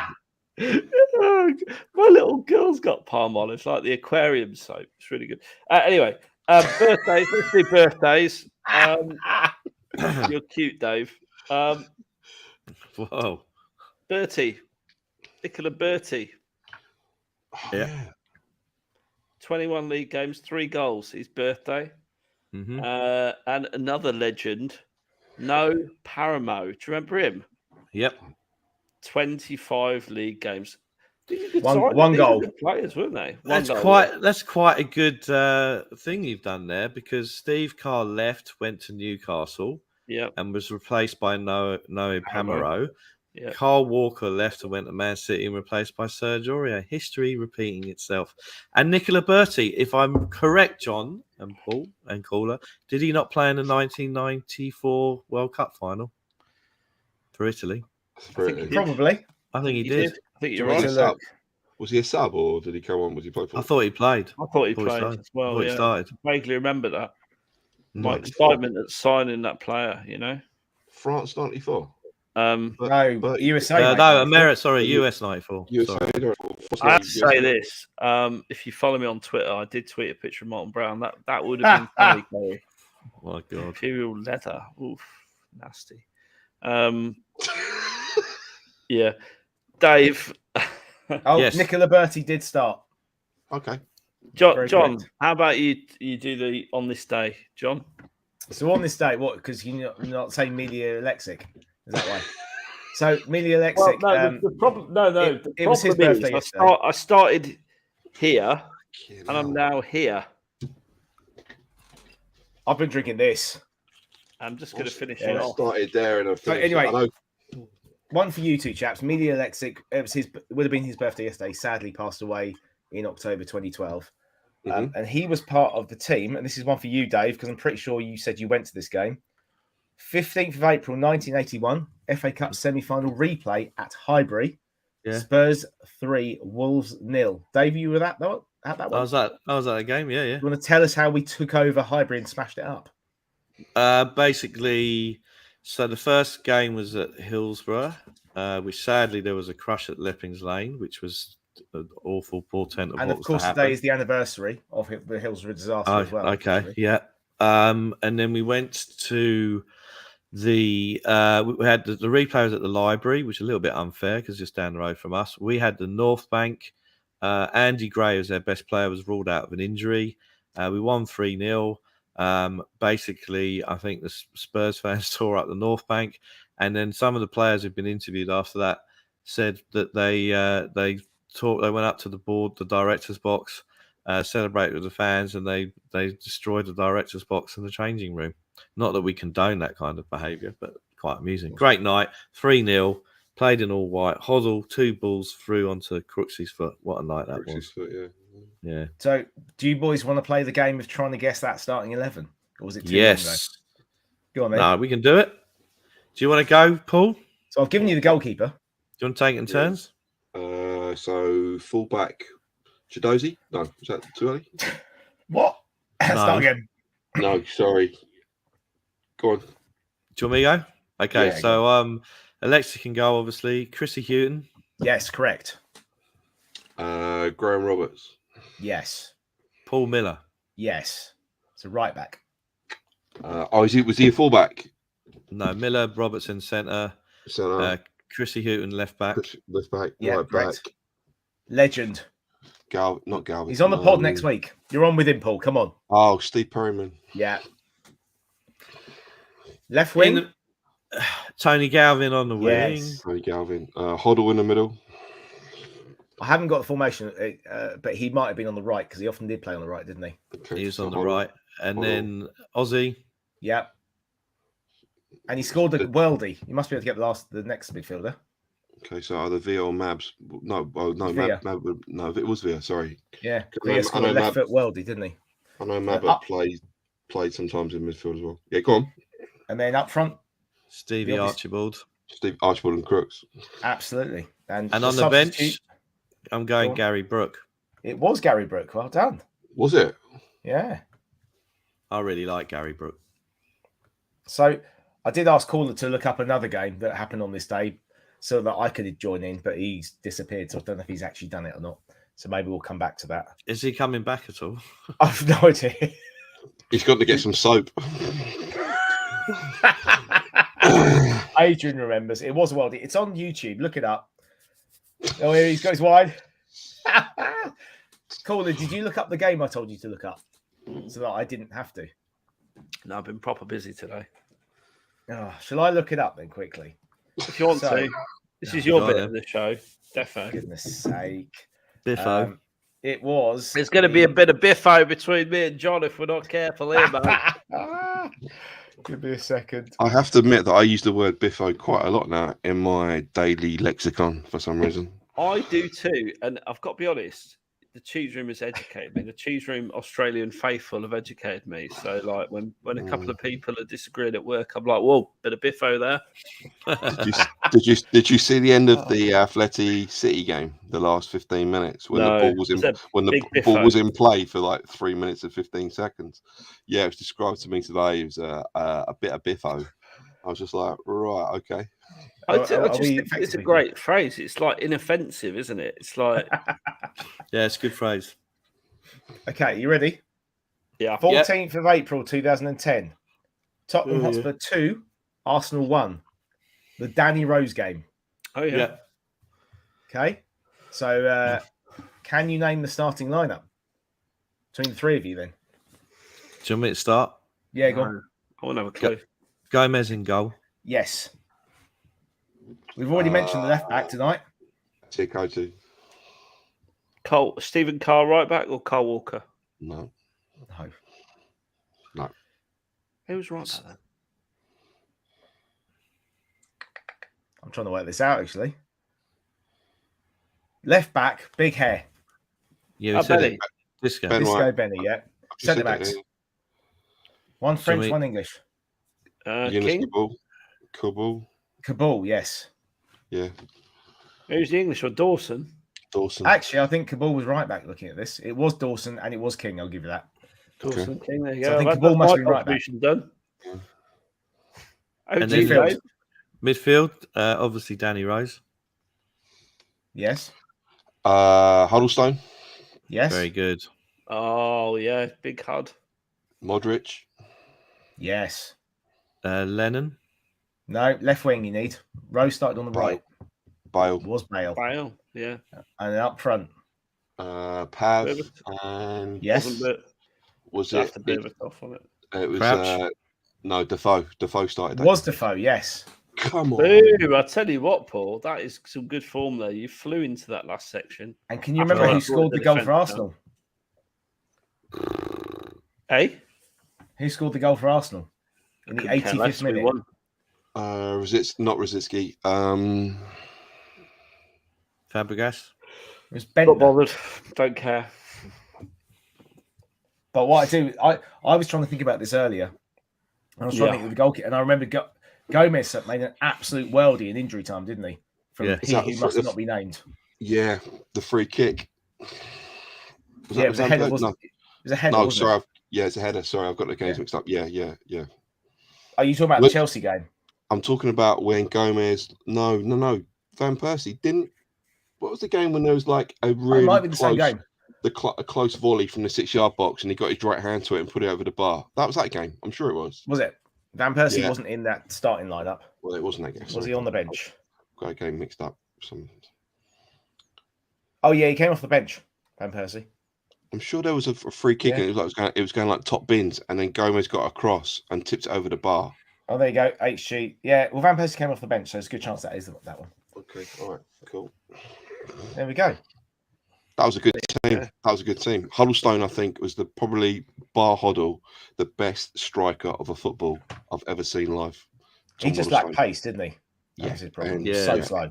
He was so slow. But Tom Huddleston. His passing was incredible. Yeah, he's got the turning circle of a Pax IKEA wardrobe. There we go. Do they turn often? Do they? Well, that's the point. Okay. So there you go. John, who were the subs in those games? Was Walker with us at that point, wasn't he? We just bought we bought Walker, we bought Kyle. So Danny Rose went off at half time, so he scored the worldie just in the first half, and I think he was so knackered from it, he got taken off. David Bentley came on. Didn't he? Yeah. And then Ida Good-Johnson came for Defoe, and Peter Crouch came on the last couple of minutes for Pav. Oh, God, I've got one more. I've got one more. Would you rather question? Oh, go on. Giovanni Lo Celso was man of the match for Villarreal. Okay. Along with the Spurs rejects, Capu, Aurier, and Foyth. Juan Foyth. Who, by the way, I loved. If you would be forced to have one of those people back, and you can play along in the chat, I'll read the best ones out. Who would it be? So that's a great question. On the GLC, Capu, Aurier, and Foyth. Whoever wrote it, brilliant question. Yeah. Brilliant. Whatever genius wrote that question should be commended. I'm sure whatever genius wrote that question will have a really good answer. Of course, who wants to go first? Who wants to go? I'll go first. With our fullback situation and our wing backs, I would take one Foyth back. And can I just say to this, you've got to have one. Yeah. Oh, God, here we go. Okay.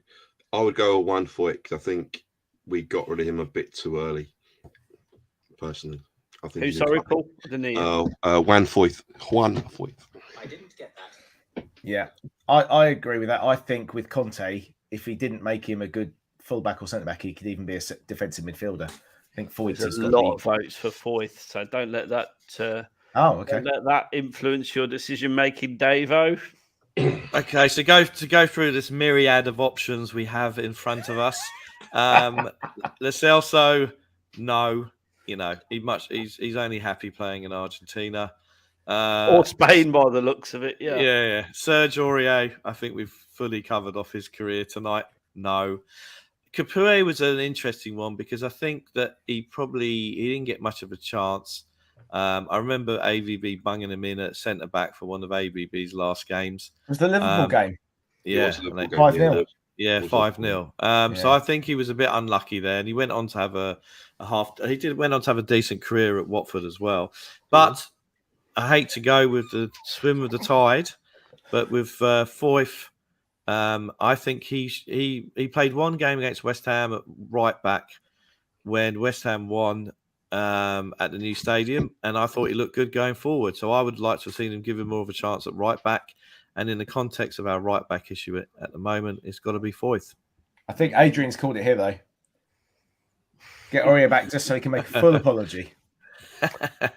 And Yeah. Okay. John, what's yours? I said Foyt.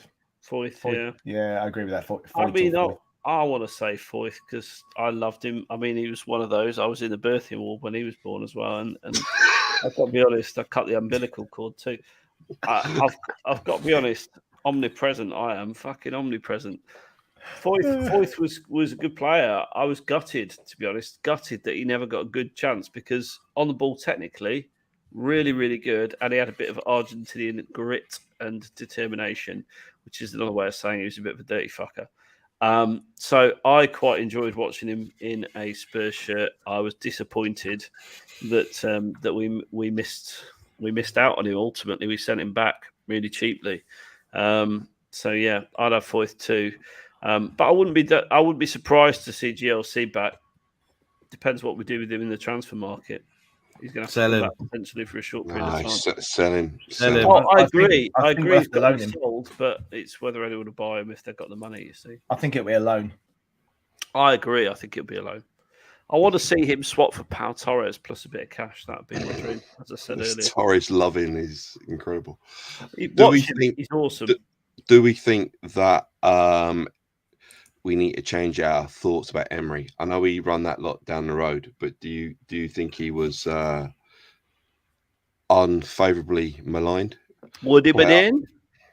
Good evening. Yeah, Would exactly. have been in. Yeah, but considering what he's done with Villarreal last year in the Europa Done a and good this year in the job. Champions League, he's done a good job, isn't he? He's done a good job. You can't Yeah. argue with it. Yeah. I mean, he I took the agree. Goons to the Europa Cup final. He took him to Yeah. a European final, Mhm. and he's done a great job on limited And he resources. looked like Dracula. More importantly, he looked like Dracula. Shits and And, giggles. yeah. I want to ask you, Dave, what do you think of this? What do I think of it? Oh, Becky! Fucking hell! Well done, Becky. Well done, Becky. She's read the Shout run out. sheet, hasn't she? She's been in there. What do I think of it? All right, let's do it. Let's do this. Ready? Are we ready? Are you ready? Okay. I'm ready First to clip it. Yeah. Clip Hang it. on, let me just get my wine. Fuck's sake. Go on. Okay. So have I got my champagne on ice for the return of the Welsh boy to Tottenham for a third time? No, I haven't. Okay. Firstly, when he was at the club for the first time, he was great. We all loved him. He was a fantastic player. But did he get us over the line in a couple of cup semi-finals? No, he didn't. And we don't blame him. But when the offer came from Madrid, off he went. I mean, he refused to play on the pre-season tour in Hong Kong. He down tools to go to Madrid. He got his move. We'd have all would have done it. But when everyone goes and he really loves the club, at the first opportunity he left. And good luck to him. And that's fine. People like Zinedine Zidane, after a while, got tired of him in terms of his injuries. And the big narrative, and yes, I said the word narrative, about his second time at the club was that Jose treated him so appallingly badly.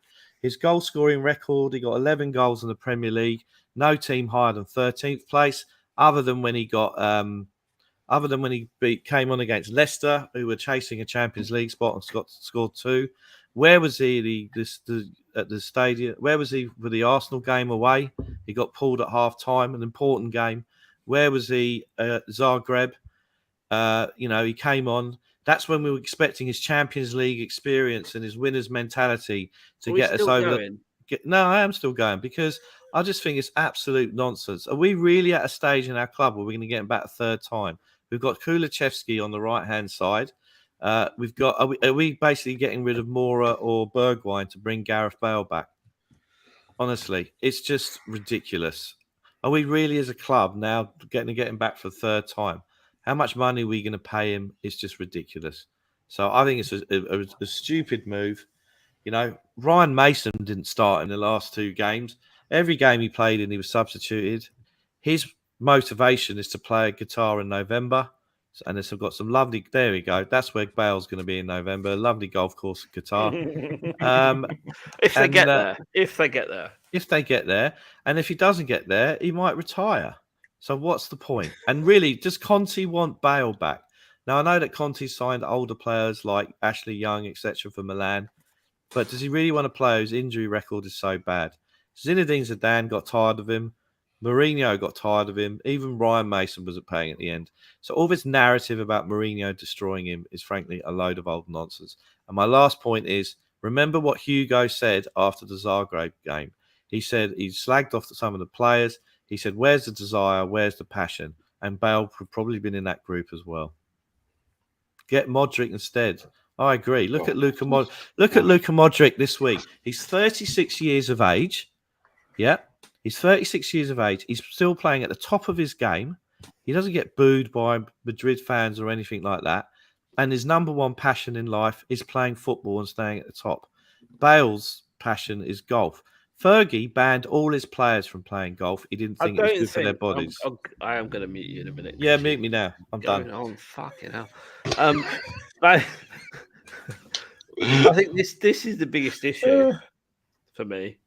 So does he didn't fit? He doesn't fit any unless it's unless you build the team around him, and you've got water carriers, to run after him and do all the lackey work for him. It doesn't fit any system. This is what I don't get with Bale. Bale is about, as David's just alluded to in the last 5 minutes, is he's getting ready for Qatar, and after Qatar, if they get there, he's done. He's finished. It's just like, he's just let him, after like Madrid, let him go away, play golf, whatever, come back and then go to Swansea or Cardiff and get fit, and then get Wales to the World Cup final. He doesn't fit our system. Could you imagine? I'd love to see him one last time in a Spurs shirt, wouldn't you, Paul? At some kind of testimonial? Yeah, definitely. I wouldn't mind seeing him for one season. You can use him from the bench, impact player. Look at the goals he scored for us that season. No. This is what HG was going about. Bring him on for like lesser kind of teams because he knows where the ball is. I can't deny he knows how to score the goals. That's all that counts. That's all against crap teams. Yeah, it's great. Oh, you call Leicester a crap team now? They were chasing the top four side at the time. They were pushing forward and things like this. I just don't think you can bring back a superstar and just say, right, okay, who are we playing this weekend? Oh, they're 15th. Gareth, you're going to play instead of Kulusevski. I just don't see that happening. I do think he's a great option as a backup striker. I really do. He didn't want to play striker. Mourinho said he didn't want to play striker. I think Mourinho was playing silly buggers. I think Mourinho was playing silly buggers as well, to be honest. Do you think that if Bale agreed to at a ridiculously fairly low wage, because his goal, we all know, is the World Cup, and he might, if he's going to retire after the World Cup, if they qualify, do you think maybe he's I was cursed, yeah. Do you think that he's literally going to agree a very low wage coming in so he can get a few games in the Carabao Cup or whatever and play the game, but Conte will get him so fit, he'll be ready for that World Cup, and then retires after it. Yeah, but the season runs from August to June next year. It's not up to November. Seriously, he should go back, play for Cardiff on a reduced wage, donate some of his salary to a local charity in Cardiff. That's it. When Lloris has his testimonial caller, then Bale can come in and play then, and you can see him one last time. Okay. He was born to play for Spurs. That's all I'm going to say. I want to hear that song again. I'd love that. But I do get your points. He's on a lot of money. So unless he virtually paid for nothing, it would be a tough. But he'll be on it. Yeah, exactly this. I think he will be on a pay-to-play contract or a very low wage in comparison because his motivations are World Cup. He's not bothered about money at this stage. He's made enough money in Real Madrid. Pay-to-play contracts, the insurance for that whole thing is very, very difficult. There's a thing on Twitter, Price of Football. Good Twitter. Bottom line is, I don't think he would take a lot of money to sign. I really don't. $100,000 a week. But you can't have on a pay-to-play because insurance if he does get injured. And stuff. Fair enough. What I'm saying is, even if put him on a lower end contract, nothing like Solly and Kane, I'm sure he would still sign. You've got the Welsh mafia there. I don't. If you think Rodon's going to still be there, though, for a season, I think he's a really good option. Really good option. I'd rather us sign an up and coming championship striker or a championship striker who's got 15 goals this season. Someone who's got more of a future. His motivation coming back to us second time around was to get himself fit for the Euros. He said it himself. And I just don't understand this sentimentality around this. I love nostalgia as much as anyone else. You love nostalgia more than anyone else, actually. Yeah, but I'm realistic as well. Let's move on now. Let's go and find a Jared Bowen and Ollie Watkins or Tommy. Let's go and find somebody like that. Yeah. And who can give us a different option. It might even be, another season and a half. It might actually be, a Scarlett, or it might be, the kid at Milton Keynes. He might come back and he might show something. Don't know. But going back and just going back for this like nostalgic kind of trip. No, let's move forward. I mean, I've got to be honest. I agree that it is looking Thank you, back. Silent Dove. That's exactly it. Silent Dove. Bang on. I agree that it is looking back and it's nostalgic and all the rest of it, but he will bang in 15 goals. That's all I'm saying. So you got to find 15 goals from somewhere else. I don't think he will. Well, he did the season he was with us, didn't he? Against crap opposition. So when Leicester. It really in the Leicester, he came on a sub. Yeah, but he wouldn't be playing in the biggest games. He would not be starting for us. But so what's the problem? If we get injuries, he's going to have to.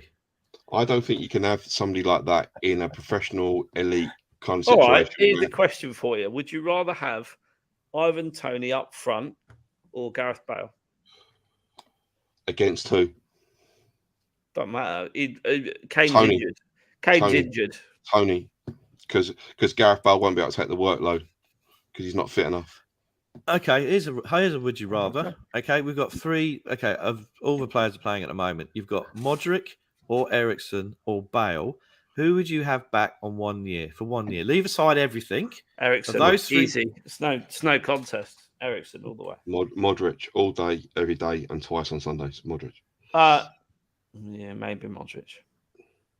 John, Modric would be class, wouldn't he? Yeah, but Eriksen, he is. Yeah, absolutely. But Eriksen, you get longer out of him. You get longer out of Eriksen. He'd be a better investment. Eriksen has it's a one season only basis. 1 season. Okay. I mean, I would wonder if Modric could cope in the Premier League for a whole season. Premier League's a different level. It is different level. You can do the odd game against Chelsea, but doing it for 38 games, we've seen that Eriksen's actually coped pretty well. I was against him coming back, but it would appear that he seems to be fine. So I'd love him to come back next season, even though everyone says he's down tools. He still came on and affected games, even in that last 6 months period, didn't he? So I would take him. He'd give us something different. Okay, well, how long has Modric been at Madrid for now? How many? It's a bit 10 years. It's coming up to 10. So he's lasted 8, 9, 10 years at that club with that newspaper and everything around it, and change of managers. He's still there. He's still the first choice. He's a class player. So in something different in our central midfield, I'd take Modric all day long on 1 season. I know Bale kind of kept AVB in a job for a while, and he was tremendous that season before he went. But I still think that we miss Modric more than we miss Bale. Yes. Yeah.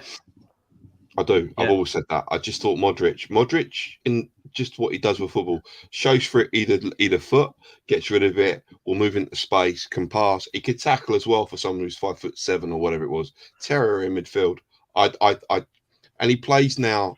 He really controls games, but he also affects games for 20, 25 minutes, like he did in the quarterfinals and he did earlier on in the Champions League. He's not balls out for 90 minutes, but he chooses time. He lets Kroos do some of the work in, and he takes control of the situation. And I'm sorry, that pass to the assist the other night was absolutely filthy. It was outside of the foot. The guy didn't have to smash it. Side foot. He's a quality player still. He's probably. I mean, he's older than me, I'm sure, but he's still doing it at the top level. He's not that old. He's not that old. Not that old.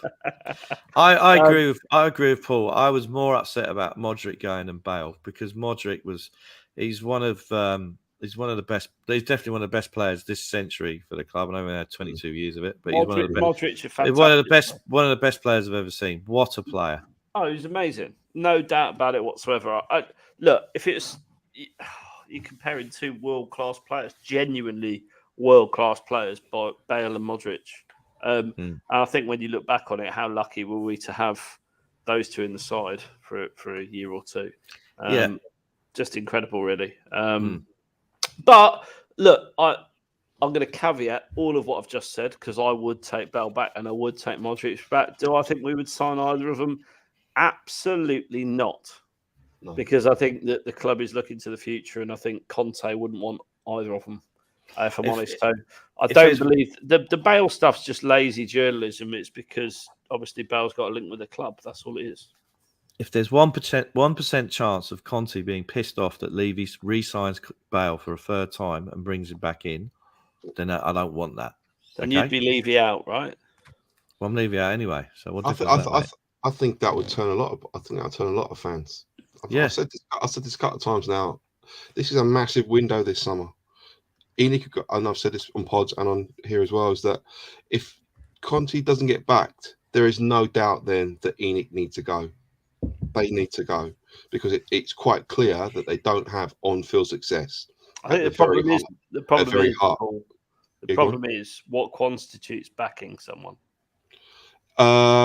Getting the players that the DOF, Paratici, and that Conte want. Conte's not stupid enough to go and All like, right, hang on. I want to go and get Haaland or something. He's not going to ask for that. Let me Mbappe. He's not going to ask for one that. sec. Hold you Yeah, there go one on. sec. Yeah. Was he backed in January?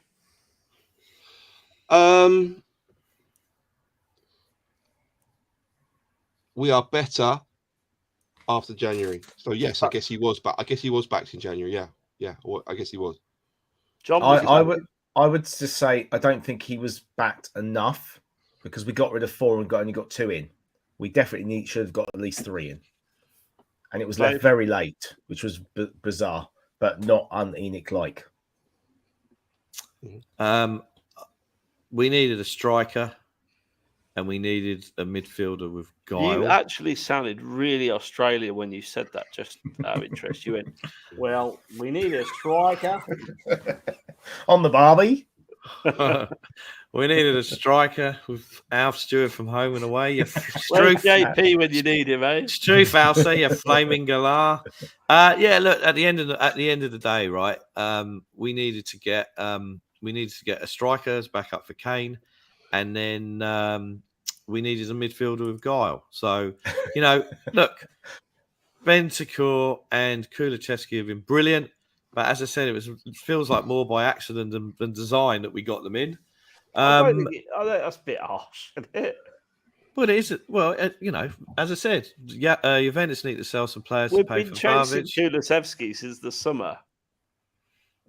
Then why didn't we buy him in the summer? Instead, we got Brian Hill instead. Because you don't know how difficult it is. Sorry, go on, Paul. You want to say?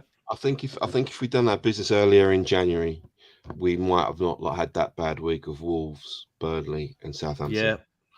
Because I think if you look at the dates, if we'd allowed Bentancur and Kulusevski to bed in a bit more in January, we might not have had the stutter that we had, because they would have had that extra couple of weeks. And I think you can level that. And I know Paratici likes to keep the plate spinning to the very end of the transfer window and then kind of like go freeze it tight. I know that's his MO, so to speak. Yeah. But I do think that it can be aimed at if we got those players in early and didn't fuck around with a Traore thing for a couple of weeks, then I think Traore was additional though. We'd be fourth. No, I think Traore was probably our first target. I haven't seen anybody with links to the club who've said that Traore was. We were after Traore. Traore for a right wing back though. We weren't after right forward.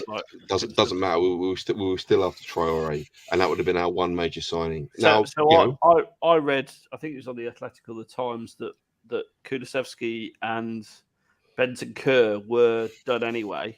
They wanted them anyway, regardless, and they were trying to sign Traore on top. Really? Yeah, because Traore fills the wing back slot, which was an issue. So if they were done, if they were done, why did we all do it on the 29th and the 30th of January? No, not done. Chasing. Okay.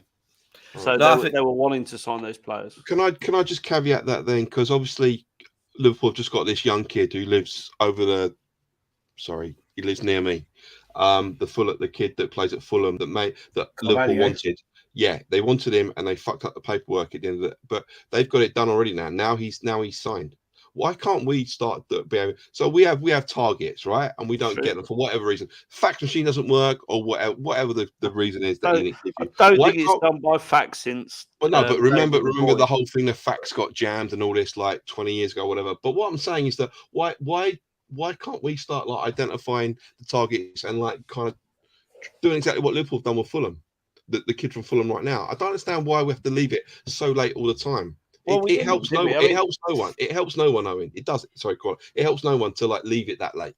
So There's Luis Diaz, I think, was the person that we wanted to sign, wasn't he? But Liverpool gazumped us basically.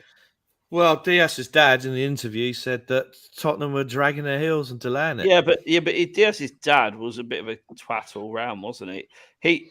Diaz wanted Liverpool from the word go. He's a Liverpool fan.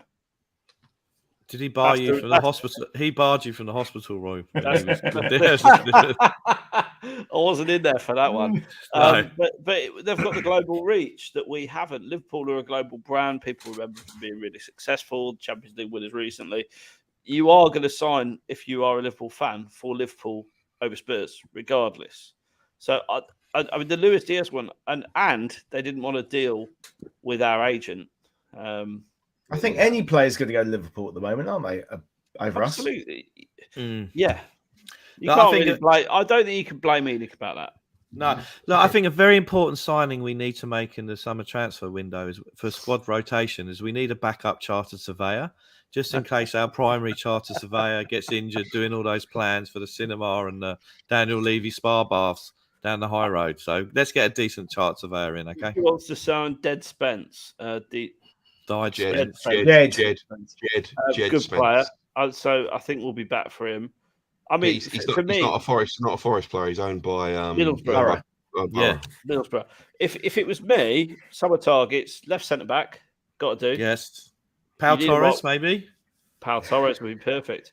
Right wing back, I'd settle for Jed Spence. That'd be fine. Because I was happy with Doherty. And we sell Emerson. Sell Emerson. Yeah, fine. Yeah. I'm not convinced we'll be able to get money back from him though. That's my biggest worry. We will, or we'll loan him, either or. I think Doherty's absolutely fine, to be honest. In rotation with someone like Jed Spence wouldn't be an issue. You know, I've liked Doherty all the way through, right? I've never given up on We've been aware of that. We've been aware of that. And surprise, surprise, I was right. And then we need a central midfielder, ideally a box-to-box or a creator. We've got Sarr coming, and he's a box-to-box. And a backup striker for me. That's what we need. That's on my shopping list. What's on your shopping list, David? On my shopping list is right wing back, left-sided central defender, Pau Torres. Or maybe we should talk about Webster from Brighton at some point. I would, although it won't happen, I'd get rid of one of Sessegnon and Reguilon and try and get an upgrade on that. I just think Sessegnon's got some real issues with his hammies. I mean, he came to us with dodgy hammies. We'll see.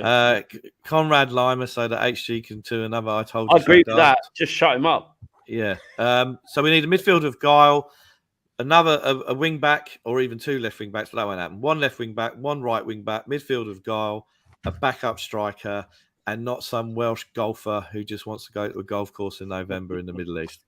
And don't forget about Sarr. We've got Sarr to come in the midfield as well, haven't we? But he's 18. He's 18, 19. Yeah. Don't expect too much. I think he'll go back out on loan, if I'm honest. But anyway, Mr. Muir. God, I thought I was back in green there for a minute. Muir. Yeah. Left centre backs. I don't think Roden is for us. I think he would have given a chance. Right wing back definitely. I think a backup goalie because I think Galini's crap, and we won't get a striker. Sam Johnson, apparently, by the way. Yeah, I've been saying Sam Johnson for a year, but no one's been listening to me. Before Eccleshare and all the other guys who watch us and listen to me and Franco and everybody on the pod, okay, we've been saying Sam Johnson for a while. He's all right. He's 28, 29, I'm sure. Are you saying people rip off our hard graft? I'm telling you, people in bigger media definitely listen to like what we talk about and then dress it up as their own kind of shit. Definitely. I'm saying that right now. If you're watching Eccleshare, I know. All right. And then that's we're gonna turn him round, Eccleshare. Yeah. Find you, Eccleshare. Yeah, find you at Tottenham and we'll put you up. I don't think we're gonna get a striker, but definitely the wing backs are the with Conte still in charge. I think that's what we should be aiming for.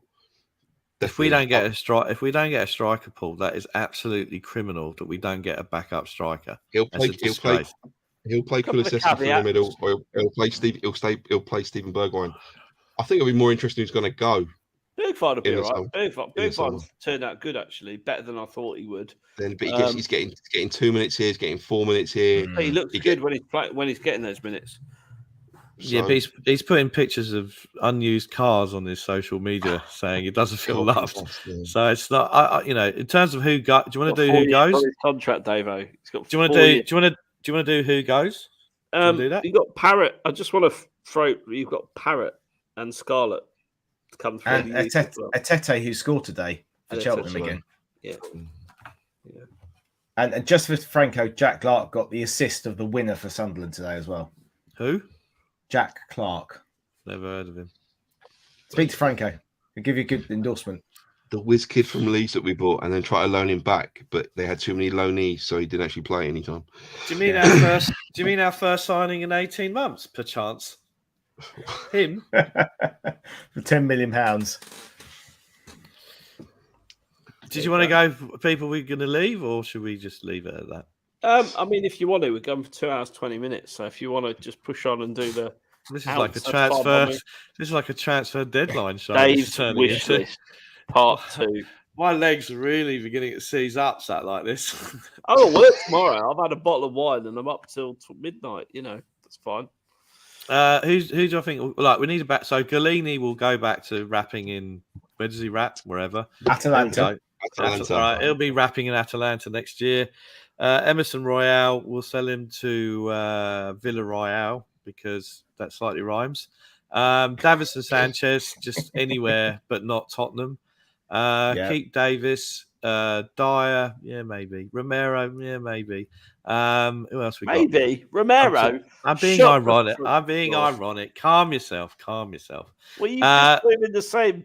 You just put him in the same banding as Davis. This is Romero. No. Goat of centre backs. It was a joke. So Sanchez goes. Rodon, unfortunately, I think he'll go. Sorry, Paul. I'd get rid of.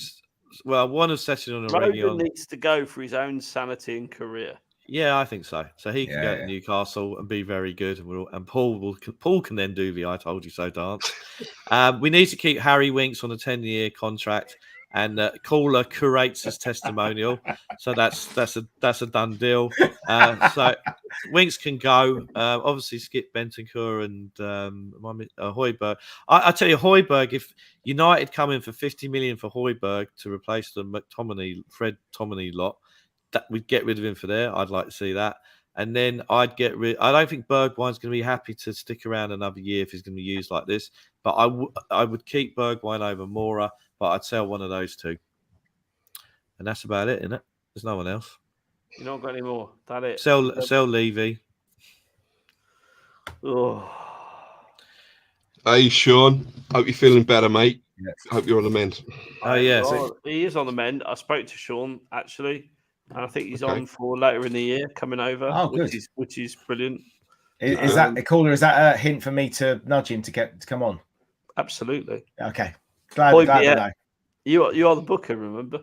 You told me. Can you book Kirst as well to discuss this? She's just followed me on Twitter, so I'm all over it.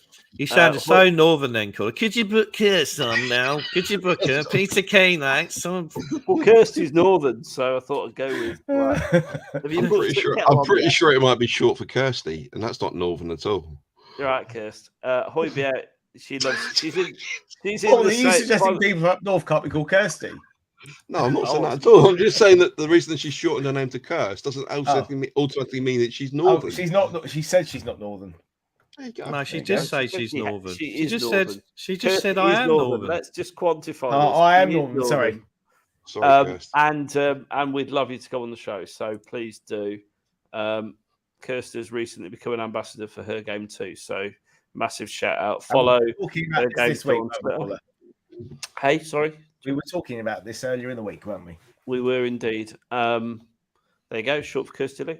And she's part of the. This is where I was getting to with this point about 10 minutes ago. She is part of the Højbjerg fan club, along with our very own Shan. So there you go. Can't sell Højbjerg, apparently. Kirst, if you're still there, can you answer this? Does Højbjerg get his haircut more than any other footballer in the history of the game? Because all I ever see is Højbjerg at the barbers. So All I ever hear is Højbjerg is beautiful. If you talk to Kirst or Shan. But, I mean, I still stand by he would spit on you. What he does in his own bedroom is his own affair. And then mind his bedroom. On the football pitch, I'm talking about. Okay. Just, filth. Pure filth. Oh, Kirst says yes. There you go. There you go. See? Incredible. So we've covered a whole range of topics tonight. Well done, I everybody. agree with this from Simon.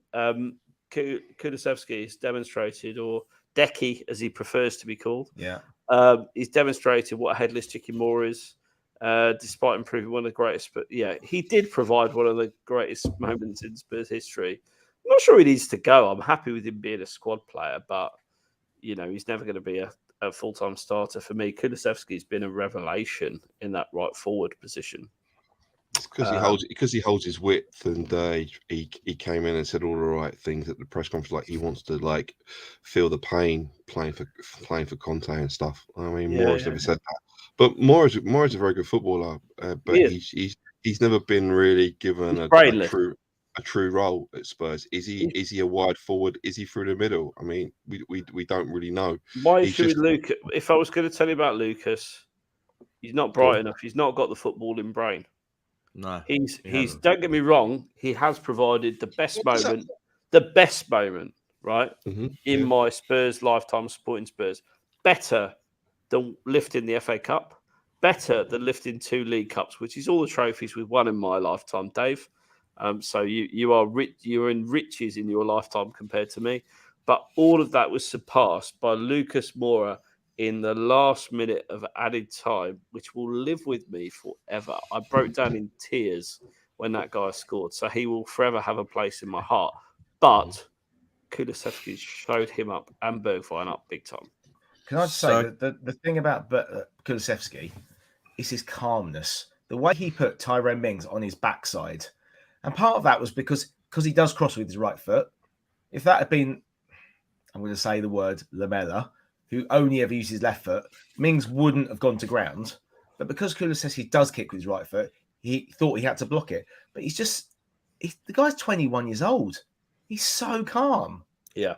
Unbelievable. He's 21. Yeah. And he just looks I thought I had a long paper round, and being 40, he looks well older than 21. He does, yeah. And he just passed it coolly to Son. Most players would have just hit it as hard as they could across the box. I'm just amazed how just cool he is. Can I ask what this stupid kind of punching his chest, hitting his legs idea when he scores, and then little Reggie, who's like 60 kilos wet through, tries to do the same and nearly gives himself an aneurysm in the heart by doing it. What is this kind of like beating the chest, beating the thighs when he scores? What's all that about? I call it the Wolf of Wall Street, which is the greatest film of all time. I know what you mean, but this idea of like when he scored the other day, he kind of he did the marching thing and then beat his chest and then beat his thighs, and then I don't really understand what that's about. So if anybody in the chat knows what that's about, let me know. Sorry, did you just say The Wolf of Wall Street is the greatest film of all time? I might have exaggerated slightly. Well, have a look up there. Have a look up there, all right? I love Godfather 1 and 2. 3 was shit. But Wolf of Wall Street, what a film. What a fucking film. Okay, as long as you backpedaled from the greatest film of all time. What I did doing this week when the bonus came in at work. Right. We've been going 2 hours, 28 minutes and 7 seconds. Lost Boys, yeah, good film, but it's not Wolf of Wall Street. Sorry, Kurt, I challenge anyone to go back, watch The Wolf of Wall Street. There's a couple of things about that film. The Lamborghini scene where he thinks he's getting the Lamborghini back. That is hilarious. Yeah, perfectly in one piece. But in reality, he's off his tits. Yeah. And it's smashed to smithereens. That is absolutely brilliant. All right, while we're on films, okay, and we've been going 2.5 hours. This is probably my last little thing. What's your favourite football-related film? I'll start first. Escape to Victory. Okay, that's old, but suits you. I'm expecting older from Dave. He's going to say like Something related in black and white. And Kirst, that was the second great thing about that film, if I'm being really honest. She is beautiful. The football-related film. It's not exactly loads in the category, is there? Of great. I'll tell you what's good. Films. The Damned United's good. Oh, I was thinking Football Factory or something of that ilk, to be honest. Football Factory. I mean, Green Street. Green Street was a bloke from Lord of the Rings. Elijah Wood, yeah. You've got to be joking me. And Charlie Hunnam. I've got to be honest, there haven't been that many good football films. Wasn't there one with Vinnie Jones like coaching Beckham? some kid or something? Isn't there Vinnie Jones coaching some kid in America or something? I don't know. Or was that just my warped imagination? Probably. Listen, I was going to say Escape to Victory because obviously Ozzy was in it, Pele was in it, John Walk, and half the Ipswich team for some reason. Osman, yeah. Russell Osman. Yeah, exactly. Laurie Civil. But I'm going to go with The Damned United because it's a great book and it's a great film and he does a fantastic job playing. Brian It's a brilliant performance, isn't it? Yeah. I've not watched it yet. Oh, mate, it's worth it. Yeah, What? Yeah, it's good. Mate, watch it. It's really good. It's really, really good. In the same way that you've just dissed The Wolf of Wall Street, you know. I haven't dissed it. I said it's a good film, but it's not as good as The Godfather. And sorry, Kirst, The Lost Boys is not better than The Godfather. Okay, No, nothing's better than Godfather. It's also not as good as Shawshank, which is just a classic. Everyone's seen Shawshank except HG. Correct. Mean Machine. That's the one with Vinnie Jones. That's where he's in prison, isn't it? Yeah. It was the Burt Reynolds film they remade. Godfather is honestly part one is a masterpiece in cinema. Two is brilliant. Yeah. Watch the two.